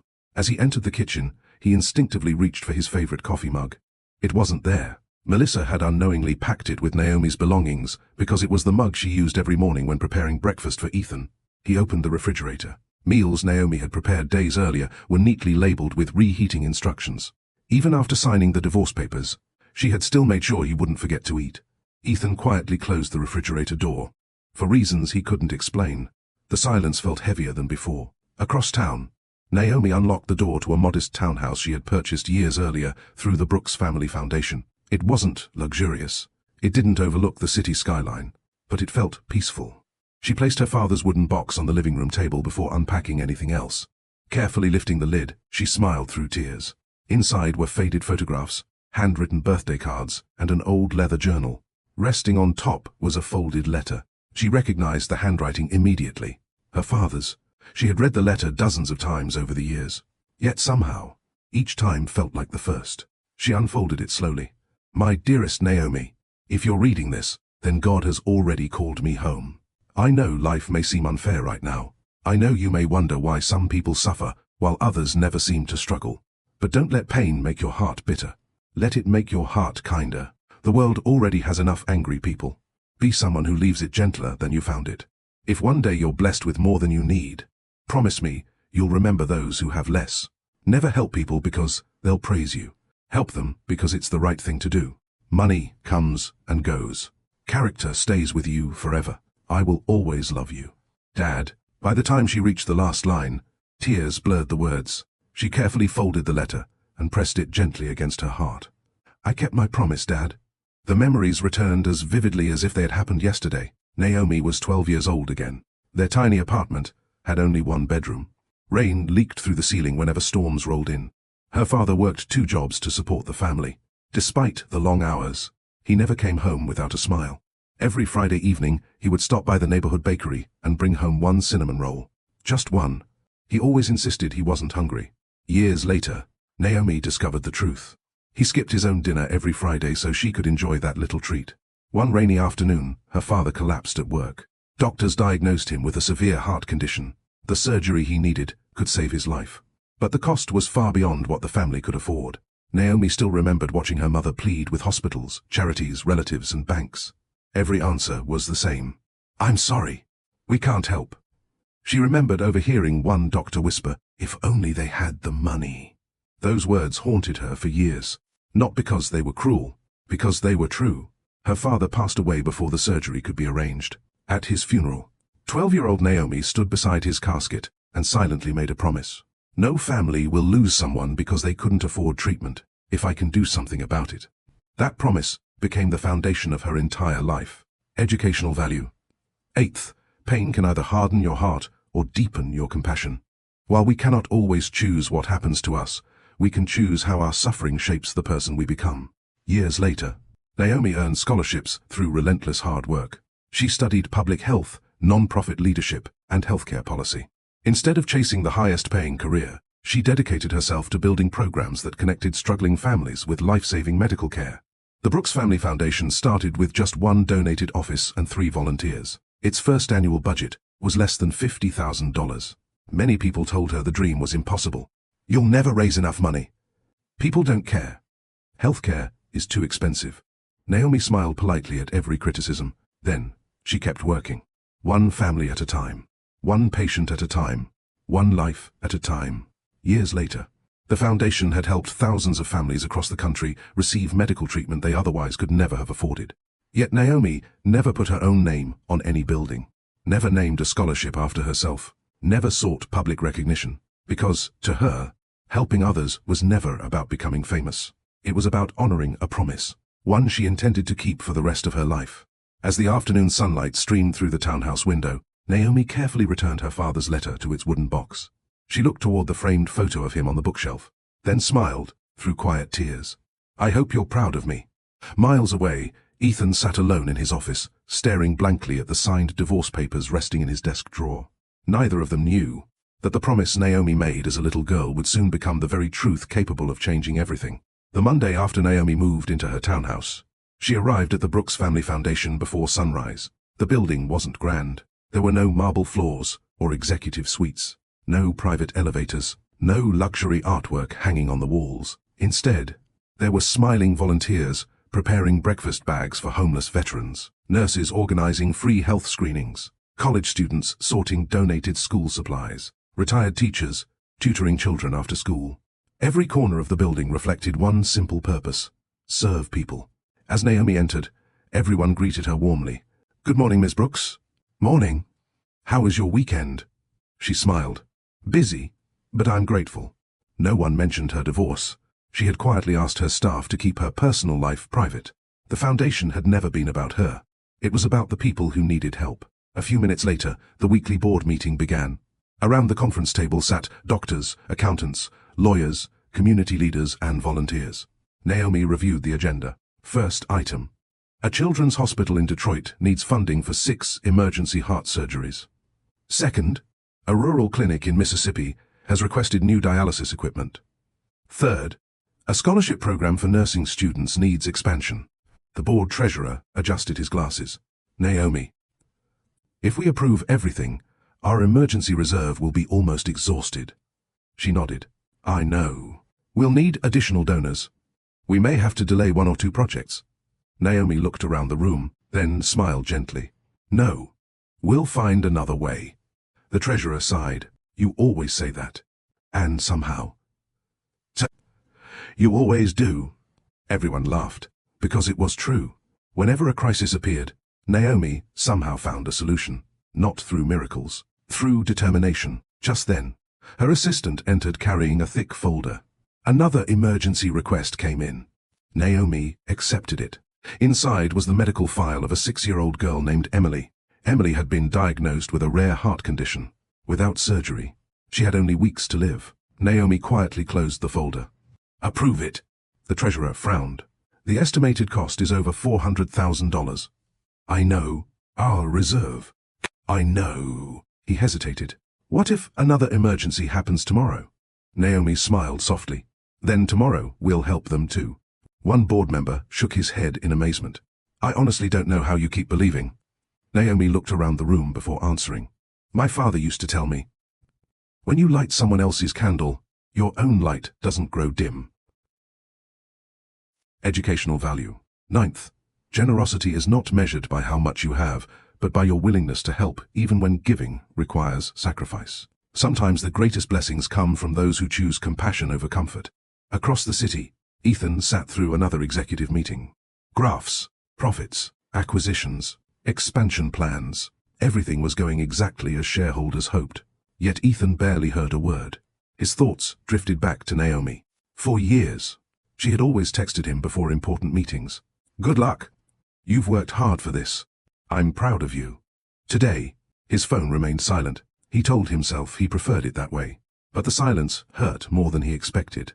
After the meeting, Melissa approached carefully. Sir? What is it? Mrs. She stopped herself. I'm sorry. Naomi called. Ethan looked up immediately. What did she want? Nothing for herself. She asked if your mother's rehabilitation appointments had been scheduled. He blinked. That's all? Melissa nodded. She also asked whether Mrs. Caldwell was eating properly. And? I told her yes. Ethan looked away. Did she leave a number? No. She said, if Mrs. Caldwell needed anything. The foundation would quietly cover any additional medical costs. Ethan frowned. Why would she do that? Melissa smiled sadly. Because that's who she is. Before Ethan could respond, she quietly left the office. Her words lingered long after she was gone. That evening, Margaret invited Ethan to dinner. As they sat on the porch overlooking the lake, she poured him a cup of tea. You've lost weight. I'm busy. No. She smiled knowingly. You're lonely. Ethan didn't answer. Margaret looked toward the sunset. Do you know what your father once told me after our biggest argument? Ethan shook his head. He said, never make permanent decisions while you're living through temporary emotions. She looked directly at her son. Did you truly stop loving Naomi? He hesitated. No. Then why did you divorce her? His answer came slowly. I stopped trusting her. Margaret sighed. Trust is precious. It certainly is.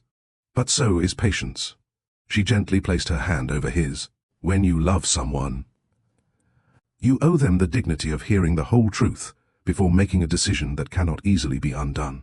Ethan looked toward the lake. For the first time, a quiet feeling of regret settled into his heart.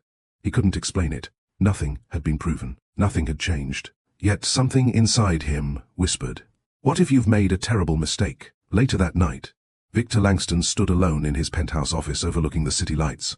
He poured himself a glass of sparkling water and opened a confidential file. Across the front was one word, final phase. He smiled. The divorce papers are signed. The first objective is complete. He picked up his phone. Proceed with the next step. The voice on the other end asked, "Are you sure?" Victor looked out over the skyline.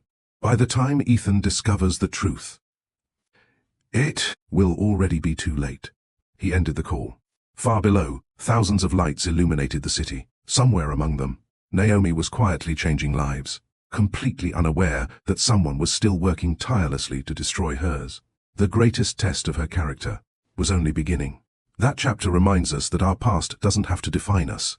It can prepare us to make a difference in the lives of others. Now, I'd love to hear from you.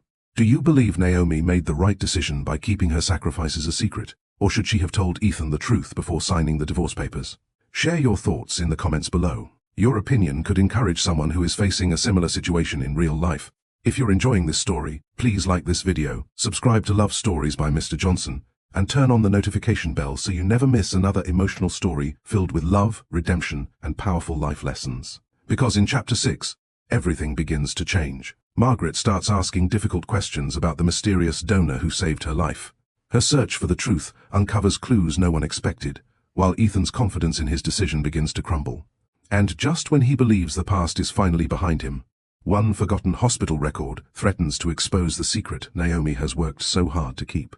Trust me, you won't want to miss what's coming next. Let's continue. 6 months passed. Autumn painted the trees surrounding Margaret Caldwell's countryside estate in brilliant shades of gold, crimson, and amber. The air had turned crisp, and the once frail woman who had fought for her life now walked through her rose garden every morning with renewed strength. To everyone around her, Margaret's recovery was a miracle. To Margaret, it was a gift she refused to take for granted. Every sunrise reminded her that someone, somewhere, had chosen to save her life without asking for anything in return. And she had become determined to find that person. One cool October morning, Margaret sat on her porch with a journal resting on her lap. Since leaving the hospital, she had started writing down one thing she was grateful for every day. Today's entry was simple. I woke up alive because a stranger believed my life was worth saving. I pray that one day I can look that person in the eyes and simply say, thank you. She closed the journal and smiled. Her housekeeper, Helen, approached with a warm cup of tea. You've been writing every morning. Margaret accepted the cup. It reminds me not to waste the extra time I've been given. Helen sat beside her. Have you made any progress finding the donor? Margaret sighed. No. I've written letters. I've spoken to the hospital. I've contacted charities. Nothing. Helen hesitated before asking, what if they truly never want to be found? Margaret looked toward the sunrise. Then, I'll spend the rest of my life honoring their kindness by helping someone else. She smiled softly. Gratitude isn't only something we say. It's something we live. Educational value. 10th, gratitude is more than words. One of the greatest ways to thank those who have helped us is by extending that same kindness to others. A grateful heart naturally becomes a generous heart. Later that afternoon, Margaret visited St. Vincent Medical Center for a routine follow-up appointment. After completing several tests, Dr. Daniel Harper entered the examination room carrying her latest results. I'm happy to report that everything looks excellent. Margaret smiled. So, I'm finally allowed to scold my son for worrying too much. The doctor laughed. I think you've earned that privilege. As he prepared to leave, Margaret stopped him. Doctor. Yes? I want to ask you something. I'll answer if I can. She looked directly into his eyes. The person who paid for my surgery. Do you know who they are? Dr. Harper became noticeably quiet. I'm afraid patient confidentiality prevents me from discussing financial records. I understand. She lowered her gaze. But please tell them something if you ever see them. What would you like me to say? Margaret smiled warmly. Tell them they didn't just save my life. They gave my family more time together. And every beautiful moment I've experienced since leaving this hospital belongs partly to them. Dr. Harper nodded respectfully. I'll remember that. Margaret stood to leave, then paused at the door. I know whoever they are. They must have a beautiful heart. After she left, Dr. Harper remained standing in silence. He glanced toward a secure filing cabinet. Inside, locked away among confidential records, was a document revealing the identity of the anonymous donor. He whispered quietly to himself, if only you knew. Across town, Naomi was attending the grand opening of a new pediatric clinic funded by the Brooks Family Foundation. Children ran through colorful hallways painted with murals of forests, oceans, and friendly animals. Doctors welcomed families into treatment rooms designed to feel less frightening for young patients. A local reporter approached Naomi. "Ms. Brooks, we'd love to interview you about today's opening." Naomi smiled politely. "I appreciate the invitation, but I'd rather you interview the doctors. They're the real heroes." "What about your foundation?" "The children don't need to know my name. They only need to know someone cares." The reporter smiled. "I've never met anyone who avoids recognition the way you do." Naomi laughed softly. "My father used to say, if your goal is applause, your kindness will only last until the clapping stops. I'd rather the work speak for itself." The reporter lowered his microphone. "I think that's exactly why people respect you." That evening, Ethan attended another corporate awards banquet. He stood on stage accepting the title of Business Leader of the Year. The audience applauded. Camera flashes filled the ballroom. The host handed him the microphone. "Inspiring words, Mr. Caldwell?" Ethan looked across the crowd. Months ago, he would have spoken proudly about ambition, growth, and success. Instead, he surprised everyone. "Tonight, I'd like to dedicate this award to someone whose name I don't even know." The audience grew quiet. "Several months ago, a complete stranger saved my mother's life.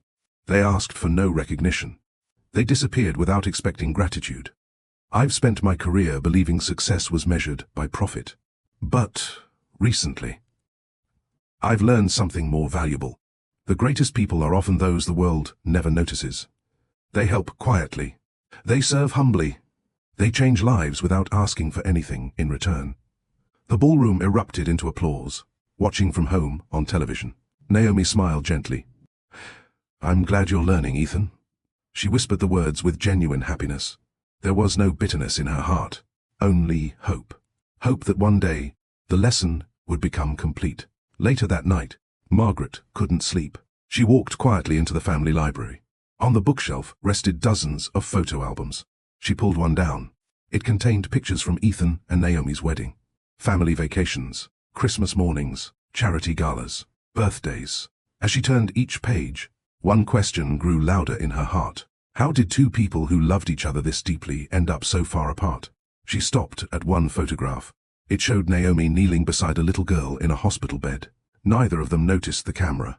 Naomi was simply reading a storybook. Margaret smiled through tears. That girl has always had the heart of an angel.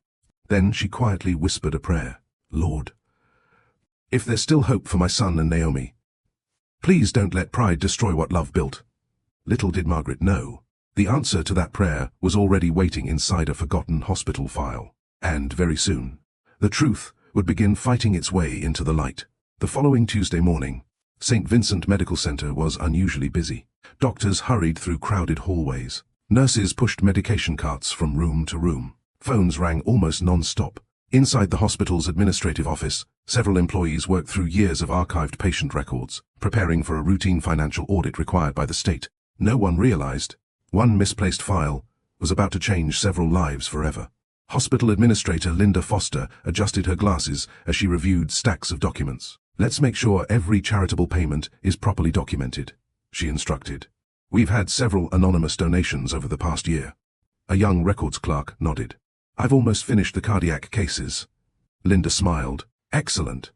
As the clerk reached into an archive box, a thick envelope slipped onto the floor. He picked it up. "Mrs. Foster, I think this one was filed incorrectly." Linda accepted the envelope. Across the front were the words, "Confidential, Cardiac Emergency Fund." She opened it. Inside were financial authorization forms, payment confirmations, and correspondence related to Margaret Caldwell's emergency surgery. She flipped through the documents absent-mindedly. Then, suddenly, she stopped. Her eyes widened. "That's impossible." The clerk looked up. "What is it?" Linda quickly closed the file. Nothing. But her hands were trembling. She had just seen the name of the anonymous donor, Naomi Brooks Caldwell. Several minutes later, Linda knocked on Dr. Daniel Harper's office door. "You need to see this." The doctor looked up from his computer. "What happened?" She quietly placed the folder on his desk. He opened it. His expression changed immediately. "I thought these records had been sealed." They were. "So, how did they end up in the audit files?" "I honestly don't know." Dr. Harper leaned back in his chair. For months, he had honored Naomi's request for complete anonymity. Now, a clerical error threatened to expose everything. Linda spoke carefully. "What do we do?" He remained silent. "Finally, we follow the law. The information stays confidential. No exceptions." She nodded. But he looked toward the window. "I have a feeling this secret won't stay buried much longer." Educational value.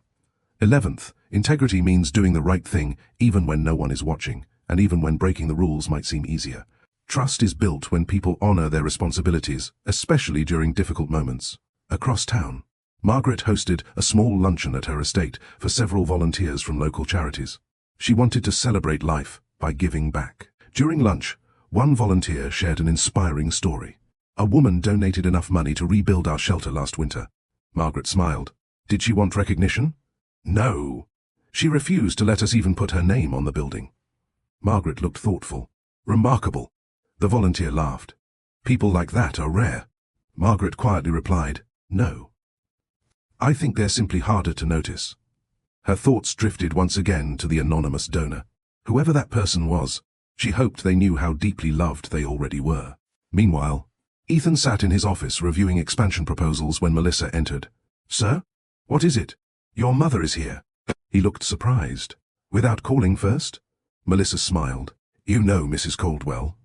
A moment later, Margaret walked in carrying a small basket of homemade blueberry muffins. Ethan laughed. "You still make these?"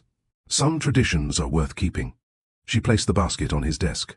"When was the last time you actually ate breakfast?" He smiled sheepishly. "I can't remember." "I thought so." For a few minutes, they talked about simple things. The weather, her recovery, the foundation she planned to start for heart patients. Then Margaret's expression became more serious. "Ethan." "Yes?" "I've been thinking about Naomi." His smile faded. "Mom. Please. Just listen." He nodded reluctantly. She took a deep breath. "I know I promised not to interfere in your marriage. But I need to ask you something. Did Naomi ever admit to betraying you?" "No." "Did you ever catch her lying?" He hesitated. "No." "Then what convinced you?" Ethan looked away. "There was evidence." "What kind of evidence?" He briefly explained the photographs, the emails, and the legal documents. Margaret listened carefully without interrupting. When he finished, she asked one quiet question. "Did you ever verify any of it independently?" Silence. Ethan hadn't. He had trusted the people who brought him the information. He had never questioned where it came from. Margaret sighed deeply. "Your father taught you how to read financial statements. I taught you how to read people." She gently reached across the desk. "My son, never let suspicion become stronger than the years you've spent knowing someone's character." Those words struck Ethan harder than any business failure ever had. That evening, unable to shake the conversation, Ethan returned home and wandered through rooms that still carried traces of Naomi. In the music room, the grand piano remained untouched. On the bookshelf, he found one of Naomi's favorite novels. Inside, a handwritten note slipped onto the floor. It wasn't addressed to him. It was a quote Naomi had copied years earlier. "The easiest person to deceive is someone who has already decided what they want to believe." Ethan stared at the words. His heartbeat quickened. He thought about Victor, the anonymous envelopes, the mysterious emails, the photographs. For the first time, a different question entered his mind. What if someone wanted me to believe those things? At that exact moment, across the city, Victor Langston received an unexpected phone call. One of his contacts inside the hospital spoke nervously. "There's a problem." Victor stood immediately. "What happened?" "A file was discovered during the audit." His face hardened. "What file?" "The Caldwell surgery records." Victor's smile disappeared. "Was anyone else there?" "I don't know. But the administrator and Dr. Harper both saw it." Victor ended the call without another word. For the first time since putting his plan into motion, he looked genuinely worried. Because if that file ever reached Ethan, every lie he had built over the past year would collapse in a single moment. And with it, everything he had worked to steal. A cool November breeze swept across the grounds of St. Vincent Medical Center as Margaret Caldwell stepped out of her car. Although she had fully recovered, she still visited the hospital once every few months. Not because she needed treatment, but because she wanted to encourage patients who were facing the same fear she had once known. To many of them, she wasn't a wealthy businesswoman. She was simply another survivor. That morning, Margaret carried a basket filled with handwritten thank you cards and small care packages for heart patients. As she walked through the cardiac ward, nurses greeted her with warm smiles. "Mrs. Caldwell, it's wonderful to see you again. You look amazing." Margaret laughed. "I feel amazing." One elderly patient stopped her. "Excuse me." Margaret turned. "I've seen you on television." She smiled. "I hope that's a good thing." "It is. I heard you almost didn't survive." "I was very blessed." The woman squeezed Margaret's hand. "My surgery is tomorrow." "I'm terrified." Margaret sat beside her. "So was I." "Weren't you afraid?" "Of course." "What helped?" Margaret smiled gently, knowing I wasn't facing it alone. The woman looked confused. "My family couldn't even afford the surgery." "But someone—" Margaret's eyes filled with emotion. Someone I had never met stepped in and paid every bill. The patient's mouth fell open. "A stranger?" "So I believed." Margaret looked toward the hospital chapel. Maybe strangers are just angels God sends when we need them most. Educational value. 12th, never underestimate the impact of a single act of kindness. What may seem ordinary to you could become the miracle someone else remembers for the rest of their life. After visiting several patients, Margaret stopped by the hospital chapel. She quietly knelt in prayer. "Lord, if it's your will, please allow me to thank the person who gave me this second chance." She remained there for several minutes before rising. As she walked toward the exit, she noticed a familiar face. "Dr. Harper." The cardiologist smiled warmly. "Mrs. Caldwell, I was just thinking about you. I hope only good things. The best." They laughed together. Then Margaret became serious. "I know you've already told me the hospital can't reveal my donor.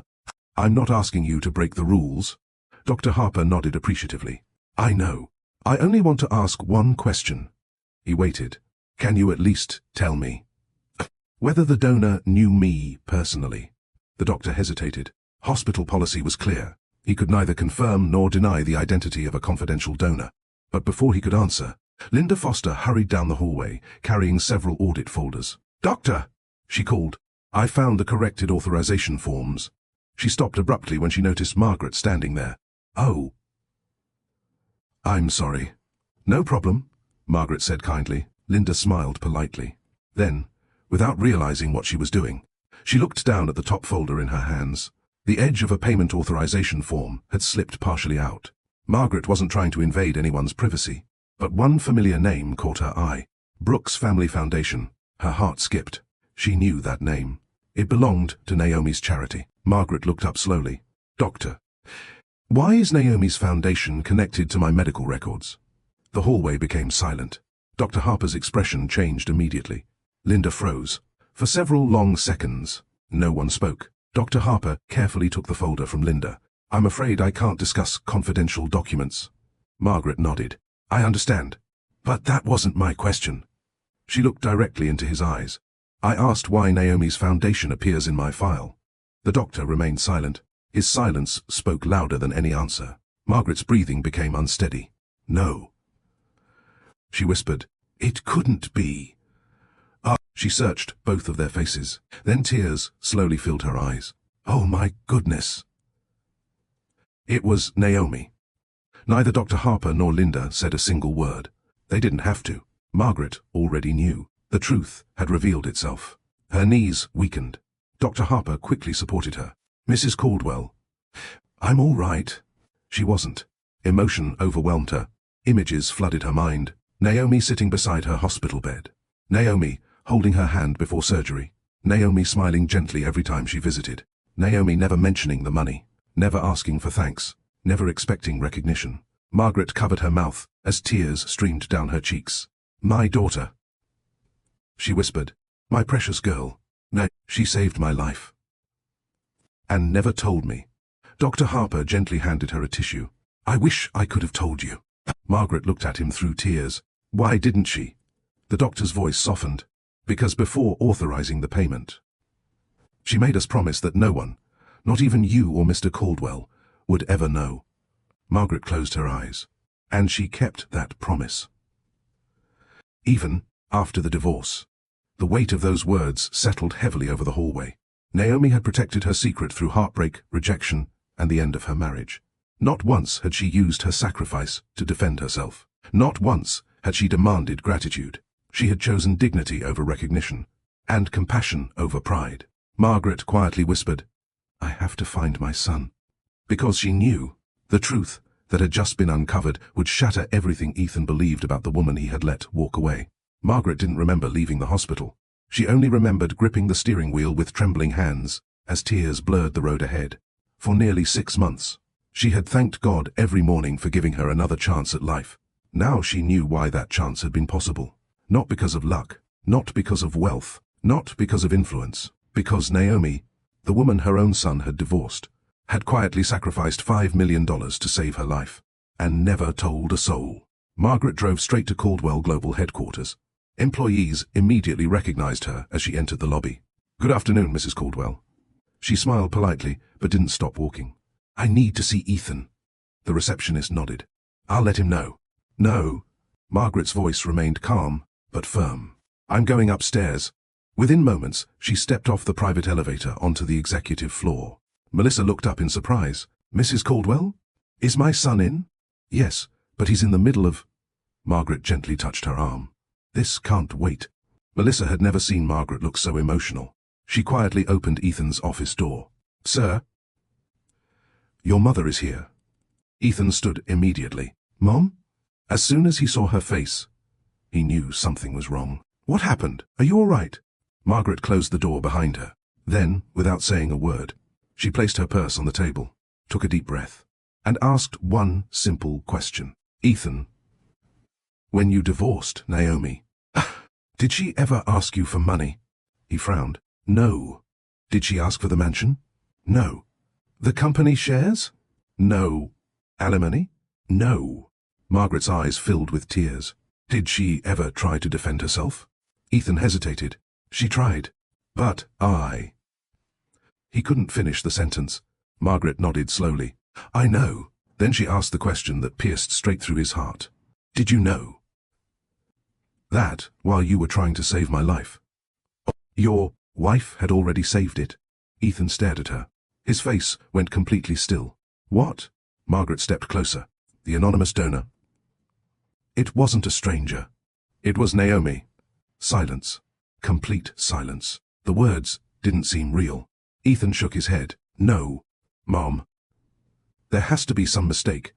"There isn't. I saw the hospital records." Dr. Harper confirmed everything he legally could. It was Naomi. She paid every dollar. She made them promise never to tell us. And even after you handed her divorce papers, she kept that promise. Ethan's knees suddenly felt weak. He slowly sat down in his chair. The room spun around him. Images flooded his mind. Naomi telling him that some people help others simply because it's the right thing to do. Naomi refusing to explain herself. Naomi saying, "I could tell you things right now that would change everything." Naomi signing the divorce papers without mentioning her sacrifice. His breathing became uneven. "Oh God," he whispered. "Oh God." Educational value. 13th, assumptions can destroy what years of love have built. Before making life-changing decisions, seek the truth with patience, humility, and a willingness to listen. Margaret sat across from her son. "I've been asking myself one question all afternoon." Ethan looked up slowly. "What question?" "What kind of woman sacrifices $5 million to save her mother-in-law, and then quietly accepts a divorce without ever using that sacrifice to defend herself?" He had no answer, because there wasn't one. Only one truth. Naomi had loved his family more deeply than he had ever realized. Tears began rolling down Ethan's face. "I accused her. I doubted her. His voice broke. "I abandoned the best person I've ever known." Margaret reached across the desk and held his hand. "Crying won't change the past." "No.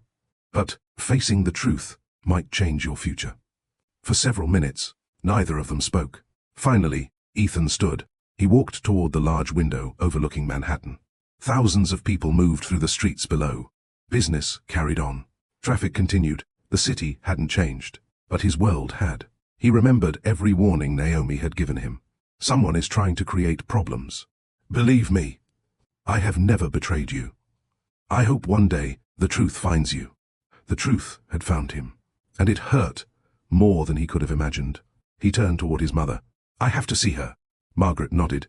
Yes, but before you ask for forgiveness, you need to discover something else.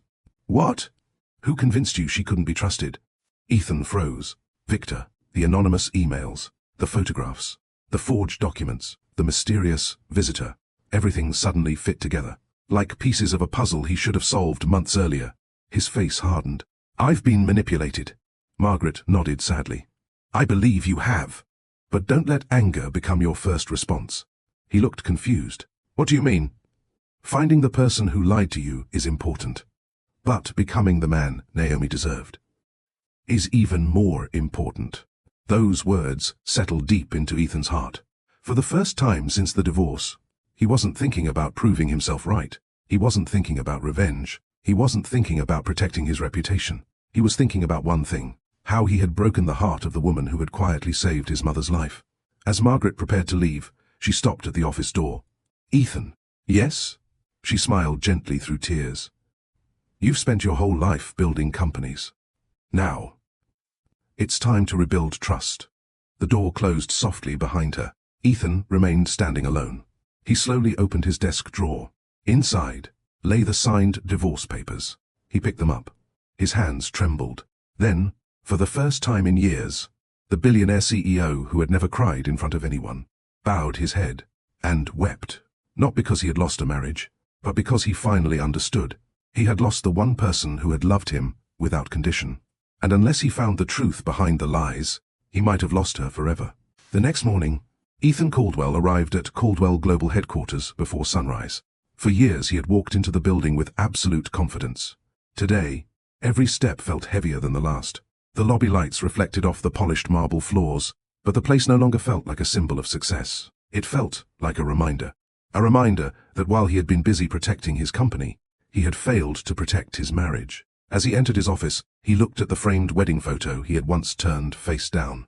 This time, he gently stood it upright. He stared at Naomi's smiling face for several moments.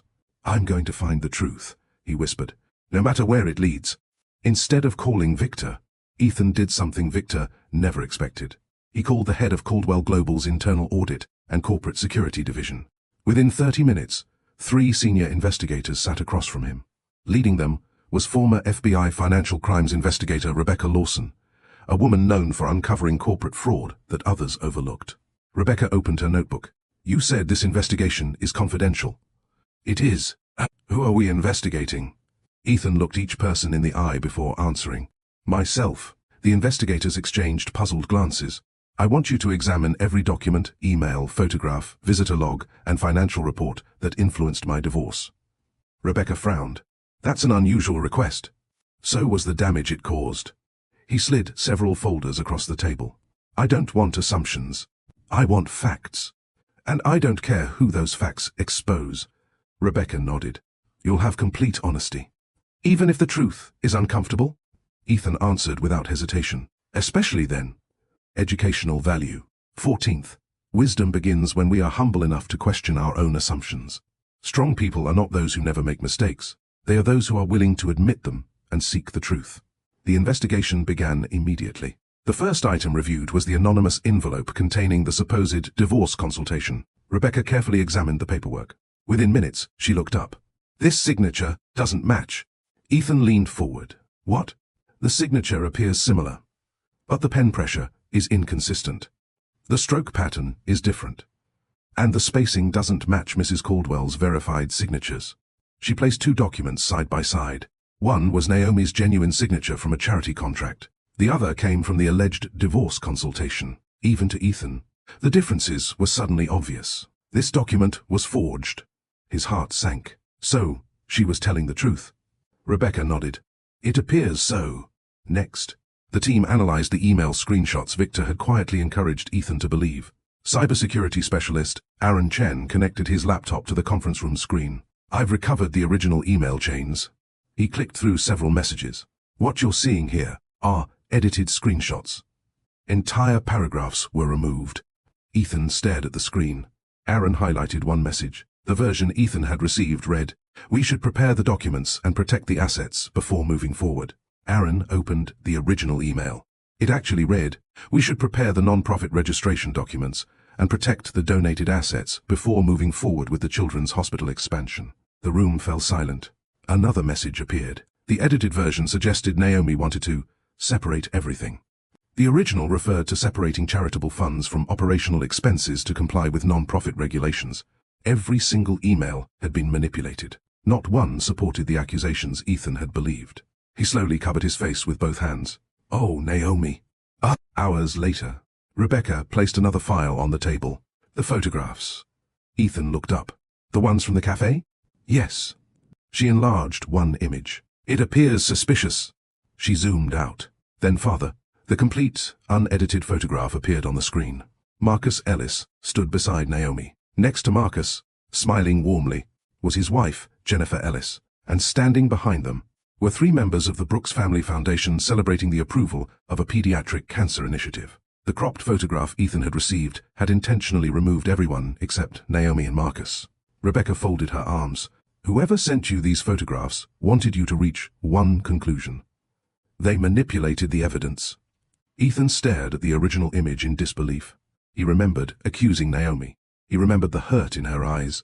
He remembered saying, "I want to trust you," when all along she had done nothing wrong. That afternoon, Melissa quietly knocked on Ethan's office door. "You asked me to bring every visitor log from the past year." "Thank you." She hesitated before leaving. "Sir?" "Yes? I don't mean to overstep." "You won't." She took a slow breath. "I always believed Mrs. Caldwell was telling the truth." Ethan looked at her. "Why didn't you say something?" Melissa lowered her eyes. "You had already made up your mind." "I was afraid anything I said would sound like I was choosing sides." She smiled sadly. "But I've worked with Naomi for 8 years. I've never seen her lie." Those simple words hurt Ethan more than any accusation ever could, because Melissa had seen Naomi's character clearly, while he had allowed fear to blind him. As evening approached, Rebecca entered carrying one final report. "We traced the anonymous courier." Ethan immediately stood. "You found him?" "Yes. He wasn't hired directly. Payment came through 3 shell companies." She handed Ethan the financial trail. Every transfer eventually pointed toward one corporate consulting firm, a firm that had billed Caldwell Global millions of dollars over the past 5 years. Ethan's expression hardened. "I know this company." Rebecca nodded. "So do we." She turned the final page. The authorized executive overseeing those contracts was listed in bold letters. Victor Langston. The room fell completely silent. The suspicion Ethan had buried for months was no longer suspicion. For the first time, he had proof that someone inside his own company had orchestrated the lies that destroyed his marriage. But even more evidence waited to be uncovered. And before confronting Victor, Ethan wanted to know one thing. Why? Because no one destroys a family without having something to gain. That answer was waiting in the next file. The conference room remained silent. No one spoke for several moments after Victor Langston's name appeared on the final page of the investigation report. Ethan slowly closed the file. His hands were steady, but inside, his world was unraveling. For months, he had believed Naomi had deceived him. Now the evidence pointed somewhere else entirely, not toward his ex-wife, toward the man he had trusted to help run his company. Rebecca Lawson broke the silence. "Mr. Caldwell." "We're not finished." Ethan looked up. "There's more?" She nodded. "We obtained authorization to review internal building access records." She connected another file to the screen. A timeline appeared. Colored markers showed every visit to Caldwell Global over the previous year. Rebecca highlighted one date. "This was the day you received the anonymous envelope containing the forged divorce consultation." Ethan nodded. "I remember. According to reception logs, the courier never entered through the public lobby." "What?" "He entered through the executive parking garage. Someone inside the company granted him direct access." Rebecca clicked again. Security footage appeared. A grainy video showed a man in a grey suit being greeted in the underground garage. A few seconds later, Victor Langston walked into frame. He shook the courier's hand, then personally escorted him to the executive elevators. Ethan's jaw tightened. "So, Victor lied." Rebecca nodded. "He told you he received the material anonymously. The footage proves he met the courier before the envelope ever reached your desk." There was no longer any room for doubt. Victor hadn't merely passed along suspicious information, he had helped deliver it. Educational value. 15th, trust should be earned through consistent honesty, not titles, influence, or familiarity. Always evaluate people by their character and actions, not by the position they hold. Rebecca opened another folder. We also recovered deleted communications. Cybersecurity specialist Aaron Chen displayed several encrypted text messages that had been restored from company backup servers. One message read, "He believed the photos. Proceed with the next package." Another, "Once the divorce is finalized, phase 3 begins." Another, "Keep Naomi distracted. Ethan must never question the evidence." Ethan clenched his fists. Who was Victor texting? Aaron shook his head.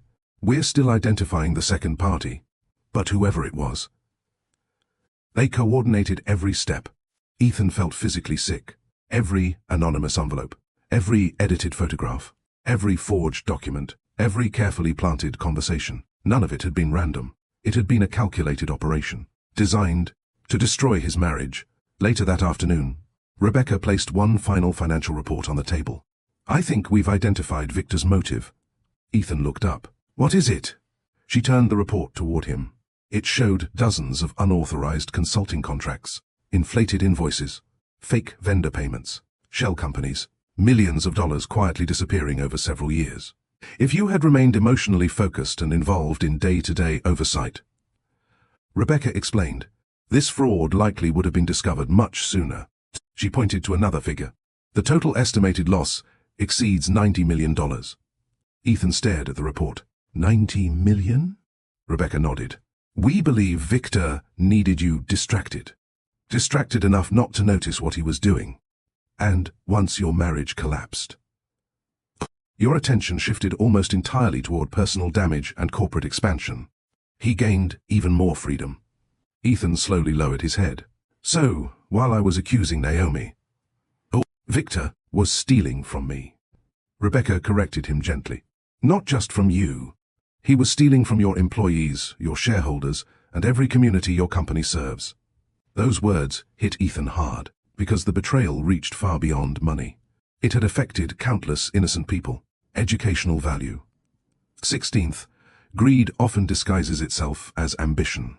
Ethical leadership requires accountability, transparency, and the courage to confront wrongdoing, even when the offender is someone you trust. As evening approached, Ethan stood alone in his office. He opened the bottom drawer of his desk. Inside lay every anonymous envelope Victor had ever encouraged him to believe. One by one, he spread them across the table. Then he remembered something Naomi had said months earlier. Someone is trying to create problems. She had known, not who, but that someone was deliberately driving them apart. And he hadn't listened. A knock interrupted his thoughts. Melissa entered quietly. Sir, Victor is here. Ethan looked toward the door. What does he want? He says he has tomorrow's merger documents for your signature. Ethan looked at Rebecca. She nodded slightly. We're recording everything from this point forward. Ethan took a slow breath. Send him in. A few moments later, Victor entered wearing his usual confident smile. Good evening, Ethan. Busy day? You could say that. Victor placed a folder on the desk. I've finalized the expansion contracts. Ethan didn't touch them. Instead, he picked up one of the forged photographs. Do you recognize this? Victor glanced at it. Looks familiar. It should. You told me this proved Naomi was hiding something.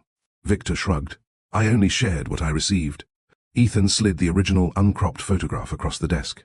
The one showing Marcus's wife and the charity team standing beside Naomi. Victor's smile faded almost imperceptibly. I had our investigators recover the original image. Silence. Then Ethan placed the forged legal document beside it. They also proved this signature was forged. Victor remained calm. I'm sure there's an explanation. There is. Ethan's voice was firm. And I'm looking at it. For the first time, Victor's confidence cracked. Only slightly. But enough. He realized Ethan was no longer relying on assumptions. He was following evidence. Victor smiled faintly. If you're accusing me, you'll need more than circumstantial evidence. Rebecca stepped into the office. So we gathered more. She placed a thick investigation file on the desk. Security footage, financial records, recovered messages, payment trails, the courier's testimony. Victor's face lost all color. He looked from Rebecca to Ethan, back to the file. For the first time since beginning his scheme, he understood something terrifying. The truth had finally caught up with him. But Ethan wasn't smiling. There was no satisfaction in exposing Victor, because proving Naomi innocent only reminded him how deeply he had failed the woman he loved. As security officers quietly entered the hallway outside, Victor realized there was nowhere left to run. The news spread across the business world like wildfire. Victor Langston, Chief Operating Officer of Caldwell Global, had been arrested on charges of corporate fraud, conspiracy, forgery, wire fraud, and obstruction of justice. Television stations covered the story for days. Financial analysts discussed the scandal. Business magazines questioned how one of America's most respected companies had nearly been destroyed from within. But Ethan Caldwell wasn't watching the news. He wasn't interested in headlines, or interviews, or protecting his reputation. His mind was somewhere else. With one woman. 3 weeks had passed since Victor's arrest. The legal investigation continued. Every day, more evidence surfaced. Dozens of forged documents, secret shell companies, hidden bank accounts, bribed investigators, paid couriers, manipulated photographs. Everything Ethan had believed about Naomi had been manufactured. Every lie, every doubt, every accusation, gone. Only one truth remained. He had broken the heart of the only woman who had never betrayed him. One rainy afternoon, Ethan stood in the chapel at St. Vincent Medical Center, the same chapel where Naomi had knelt alone the night Margaret's surgery was successful. He didn't know she had prayed there. He only knew he needed somewhere quiet. Somewhere no one expected the billionaire CEO to have all the answers. He sat in the last pew and bowed his head. For the first time in years he prayed, not for success, not for another business victory, but for wisdom. God. His voice was barely above a whisper. I spent my life believing I could solve every problem. But I couldn't even protect the person who loved me the most. He closed his eyes. If there's still a path to make things right, please show me. I don't deserve another chance. But if she does give me one, I promise I'll spend the rest of my life earning it. Educational value. 17th, a sincere apology begins with personal accountability. Before asking someone to forgive us, we must first acknowledge the harm we've caused and commit to genuine change through our actions. When Ethan left the chapel, he found Dr. Daniel Harper standing near the cardiac wing. The doctor greeted him politely. Mr. Caldwell. Doctor. They shook hands. After a moment of silence, Ethan spoke. I owe you an apology. Dr. Harper looked surprised. For what? For putting you in a difficult position. I spent months trying to force answers you couldn't legally give. The doctor smiled kindly. You were worried about your mother. I was, but I should have trusted Naomi. Doctor. Harper remained quiet. Then Ethan asked, I know you still can't discuss confidential information. I can't. But can you answer one question? I'll answer, if I'm legally allowed. Ethan took a deep breath. Did Naomi ever ask for recognition? Doctor. Harper answered immediately. No. Did she ever ask whether you or your mother found out? No. Did she ever return to ask for the money? No. The doctor's eyes softened. The only thing she asked me after your mother's surgery was whether your mother would recover. Ethan looked down. Nothing more needed to be said. Later that evening, Margaret visited Ethan at the mansion. She found him sitting alone in the music room. The grand piano remained untouched. A framed photograph of Ethan and Naomi sat beside it. Margaret quietly walked over. You've been looking at that picture every day. He smiled faintly. I finally see what everyone else always saw. What do you mean? I spent years admiring Naomi's kindness, but I never truly understood the depth of it. Margaret sat beside him. Do you know where she is? He shook his head. I hired investigators. They found nothing. Margaret smiled knowingly. They're looking in the wrong places. He looked up. What do you mean? If you want to find Naomi, stop looking in luxury hotels. Stop looking at charity galas. Stop checking vacation homes. She gently squeezed his hand. Look where people are hurting. Look where children are sick. Look where families need hope. That's where you'll find her.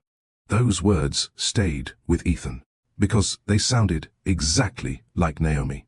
The next morning, instead of going to corporate headquarters, Ethan cancelled every meeting. Melissa looked shocked. Sir. The board meeting? Reschedule it. The investors? They'll wait.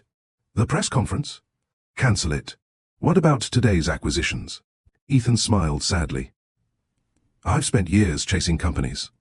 Today, I'm going to chase something far more valuable.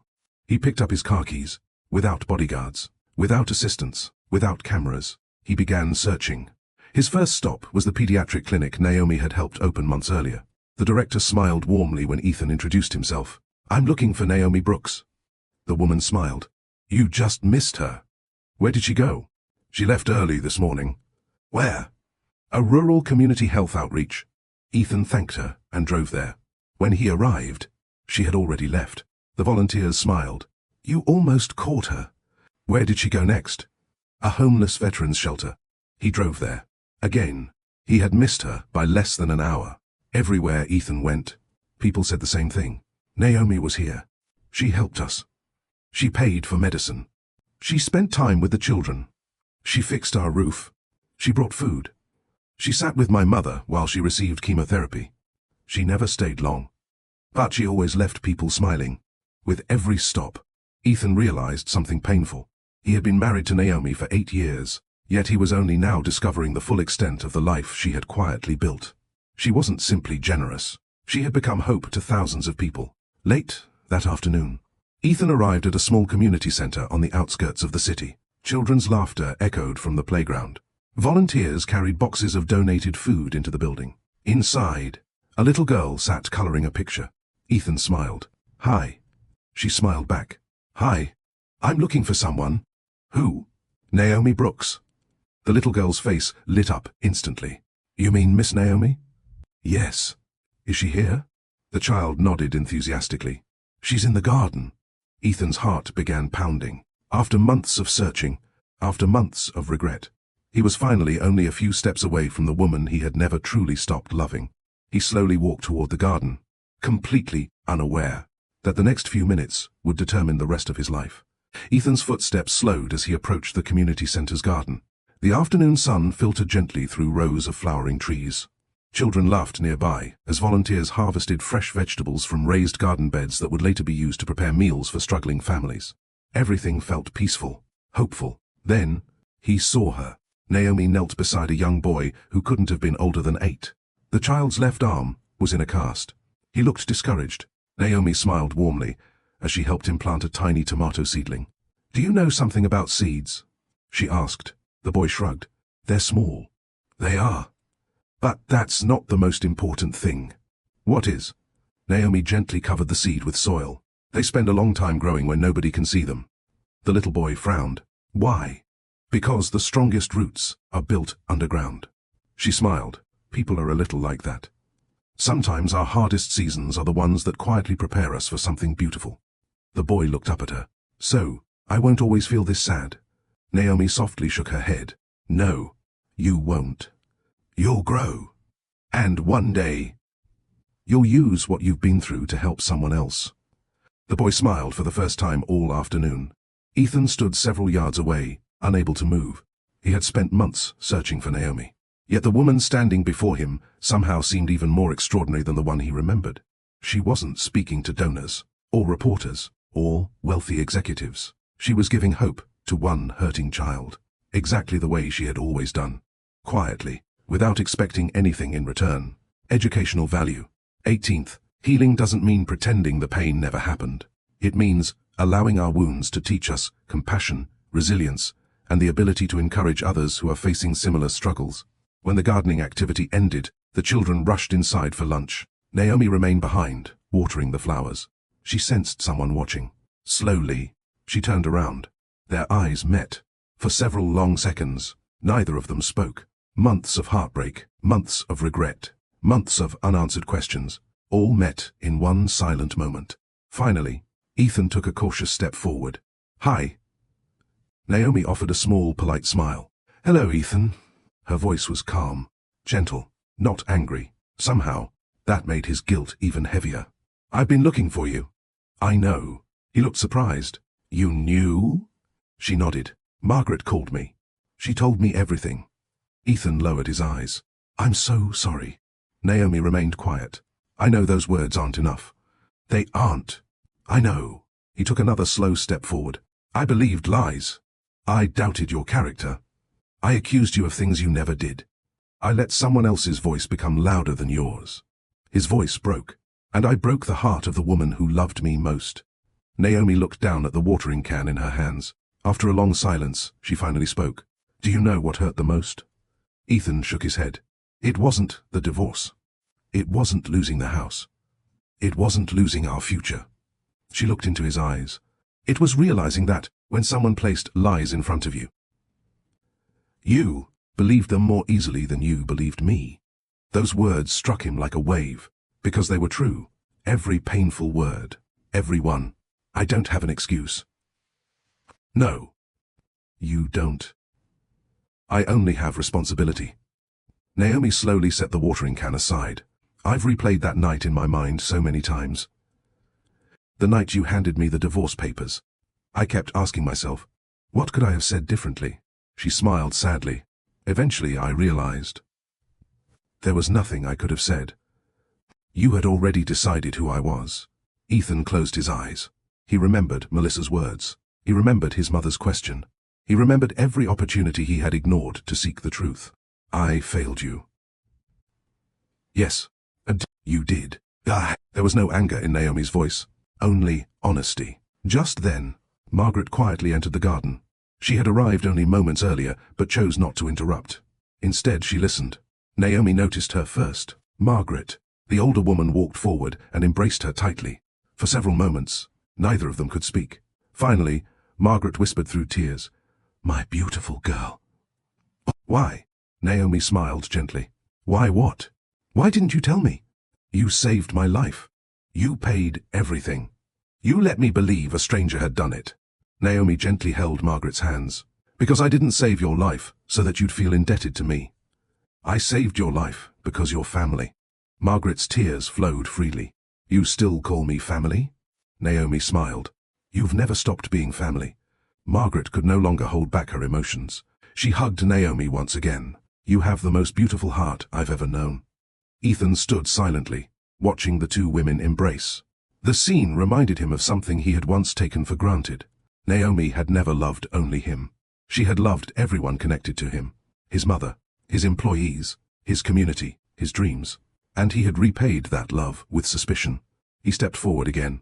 "I don't expect forgiveness." Naomi looked at him quietly. "You shouldn't. I don't expect us to go back to the way things were. We can't." "I know." He took a deep breath. "But I needed you to hear this from me." He looked directly into her eyes. "Thank you. For saving my mother. For loving my family. For believing in me long before I believed in myself. And..." His voice trembled.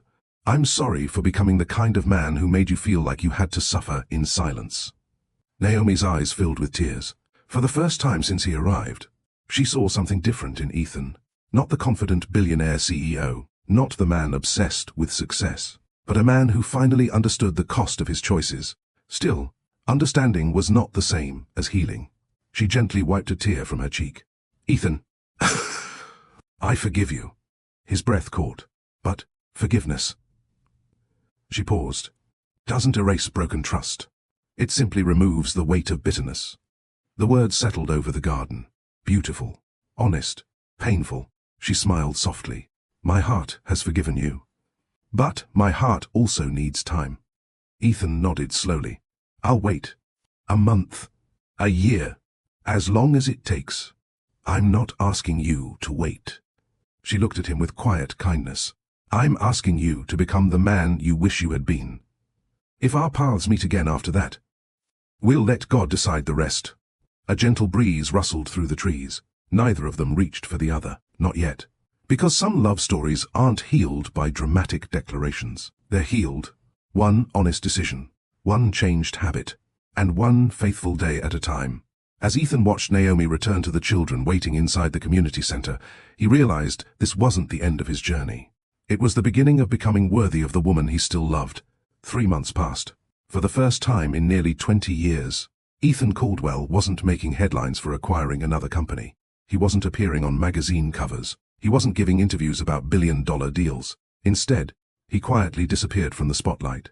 People wondered why. The board of directors wondered why. The media speculated endlessly, but only a handful of people knew the truth. Ethan had stopped trying to rebuild his image. He had started rebuilding his character. Every Saturday morning, he volunteered at one of the community health clinics funded by the Brooks Family Foundation. Not as the billionaire CEO, not as a donor. Simply, as Ethan. He stocked shelves, moved medical supplies, cleaned waiting rooms after closing, served meals to patients' families. Many volunteers had no idea who he was, and he never told them.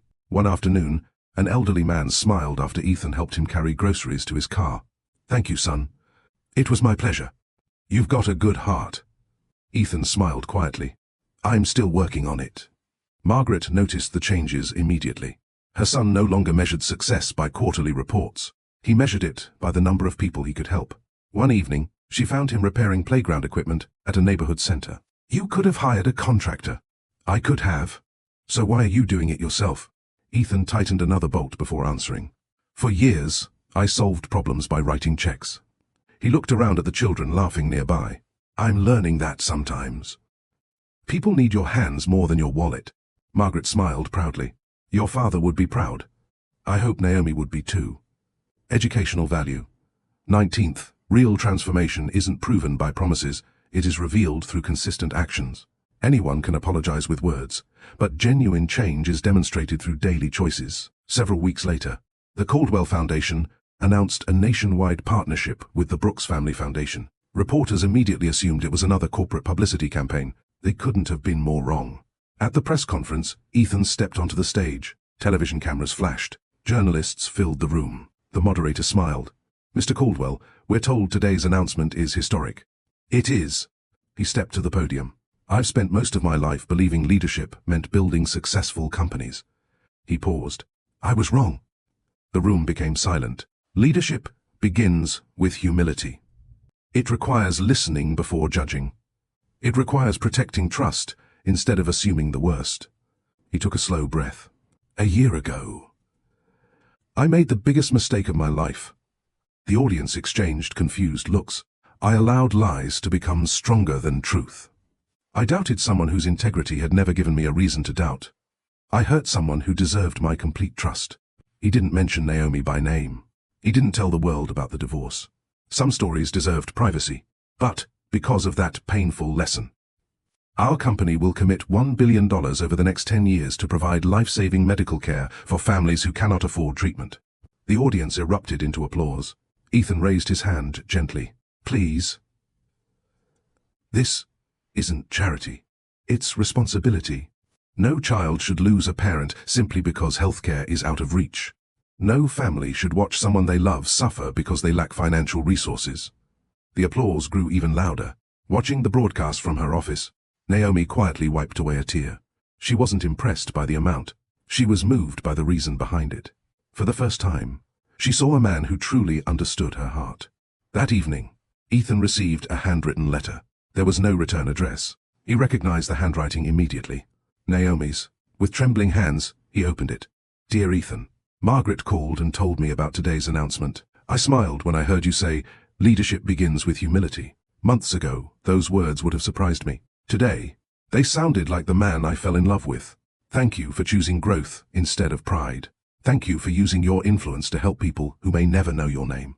Whether or not our future paths become one again, I'm sincerely proud of the man you're becoming. Keep going. There are still many lives waiting to be changed. Naomi." Ethan read the letter 3 times. He carefully folded it, placed it inside his wallet, and whispered, "Thank you for believing I could still become better." For the first time since the divorce, hope didn't feel impossible. It felt earned. 6 months later, spring had returned. The same city that had witnessed heartbreak now seemed full of new beginnings. Flowers bloomed across parks and sidewalks. Children laughed outside schools. Families gathered for picnics. Life had quietly moved forward. And so had Ethan. He no longer measured success by stock prices or magazine covers. Instead, every Friday, without fail, he volunteered at hospitals, youth centers, and community shelters. He never called the media. He never announced his visits. Sometimes he cleaned hospital rooms. Sometimes he read storybooks to children receiving chemotherapy. Sometimes he simply sat beside lonely patients who had no family to visit them. One afternoon, a young volunteer recognized him. "Mr. Caldwell." Ethan smiled. "Please, just call me Ethan." The volunteer hesitated. "I've been watching you for months. You've never missed a single Friday." Ethan nodded. "I made a promise." "To someone?" He smiled gently. "To myself. I wasted too much time becoming successful. Now I'm trying to become useful." Educational value. 20th, the greatest measure of success is not how much wealth we accumulate, but how many lives become better because we lived. A meaningful life is built through service, integrity, and love. Several weeks later, the Brooks Family Foundation hosted its annual Evening of Hope fundraising gala. Doctors, teachers, volunteers, former patients, community leaders, families whose lives had been transformed filled the ballroom. This year, the foundation announced a new award, the Heart of Compassion Award. It would be presented to someone whose quiet acts of service had inspired countless others. As guests settled into their seats, Naomi stepped onto the stage. The audience rose to their feet in applause. She smiled warmly. "Thank you.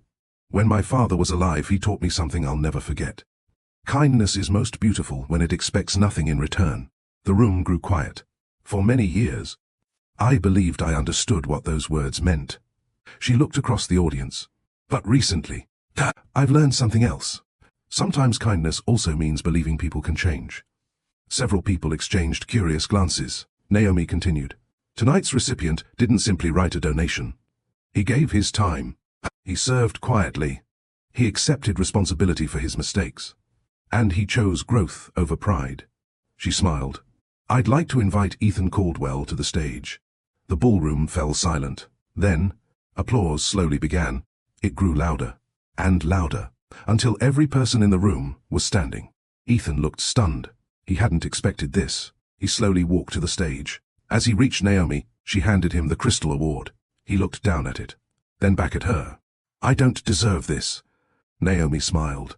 Not because of who you were, but because of who you've chosen to become. His eyes filled with tears. Ethan stepped to the microphone. For a moment, he couldn't speak. Finally, he managed a quiet smile. If someone had told me a year ago that the greatest lesson of my life wouldn't come from a boardroom, but from the woman I failed to trust, I probably wouldn't have believed them. Soft laughter echoed through the room. He looked at Naomi. I spent years believing love was something you protected by controlling outcomes. I was wrong. Love is protected by trust. And trust is protected by truth. He paused. There are people here tonight who think this award belongs to me. He gently shook his head. It doesn't. It belongs to the woman who taught me that forgiveness is stronger than resentment. That humility is stronger than pride. And that kindness is still worth choosing, even when no one is watching. The audience applauded once again. Ethan turned toward Naomi. I know I can never erase the pain I caused. And I know I can't ask you to forget it. He took a slow breath. But I want to ask you one thing. The room became completely silent. He reached into his jacket pocket, not for a ring, not for an extravagant gift. Instead, he removed the antique pocket watch Naomi had once tried to give him, the gift he had rejected on the night he handed her the divorce papers. He had carried it with him every day since finding it on his desk. He gently placed it in Naomi's hands. You gave this to me on the worst day of our lives. I wasn't wise enough to accept it then. He smiled through tears. I'd like to ask if you'll let me earn the privilege of receiving it now. Naomi looked at the pocket watch, then at Ethan. The room waited.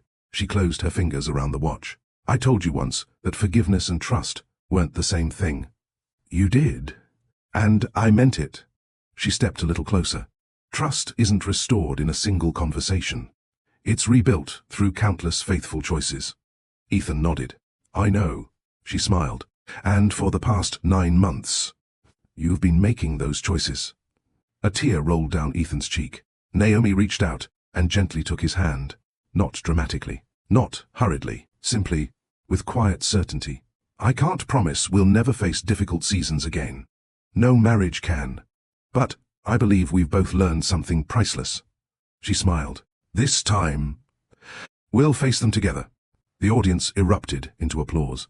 Margaret, seated in the front row, covered her face as joyful tears streamed down her cheeks. She whispered, Thank you, Lord. 1 year later, the Caldwell and Brooks Foundations officially merged their humanitarian programs into one nationwide initiative. Together, they funded children's hospitals, emergency surgeries, scholarships for future healthcare professionals, and medical assistance for struggling families across the country. Thousands of lives were changed, not because 2 people had found their way back to each other, but because they had allowed pain to transform them into better people. One quiet Sunday afternoon, Ethan and Naomi visited Margaret at her garden. As they watched children playing nearby, Margaret smiled. You know, You've both made me the happiest mother in the world." Naomi laughed. "We're just trying to keep up with your blueberry pancakes." They all laughed. The sound echoed through the garden.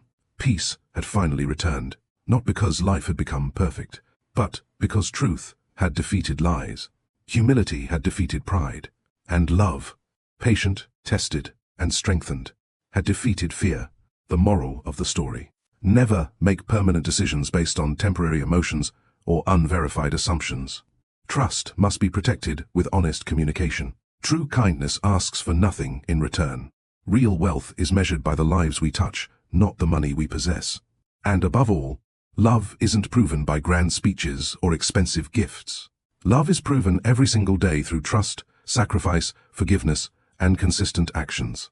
Thank you so much for watching. If this story touched your heart, please like this video, subscribe to Love Stories by Mr. Johnson, and turn on the notification bell so you never miss another inspiring story filled with love, redemption, and life-changing lessons. Now, tell us in the comments, what was the biggest lesson you learned from Ethan and Naomi's journey?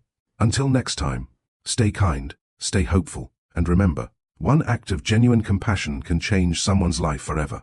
As we come to the end of this unforgettable journey, I want to leave you with one final question. If you were Naomi, after everything Ethan put you through, would you have given him a second chance, or would you have walked away forever? Share your honest answer in the comments below. I read every single comment, and I'd truly love to hear your perspective. If this story touched your heart, taught you something valuable, or reminded you of the importance of trust, forgiveness, and kindness, please like this video, share it with your family and friends, and subscribe to Love Stories by Mr. Johnson for more emotional stories filled with powerful life lessons and unforgettable endings. Remember this: never let assumptions speak louder than communication, never let pride become stronger than love, and never underestimate the power of one quiet act of kindness. It may change someone's life forever. Thank you so much for spending your time with us today. Until our next story, take care of yourself, cherish the people you love, and always choose kindness. God bless you, and I'll see you in the next story.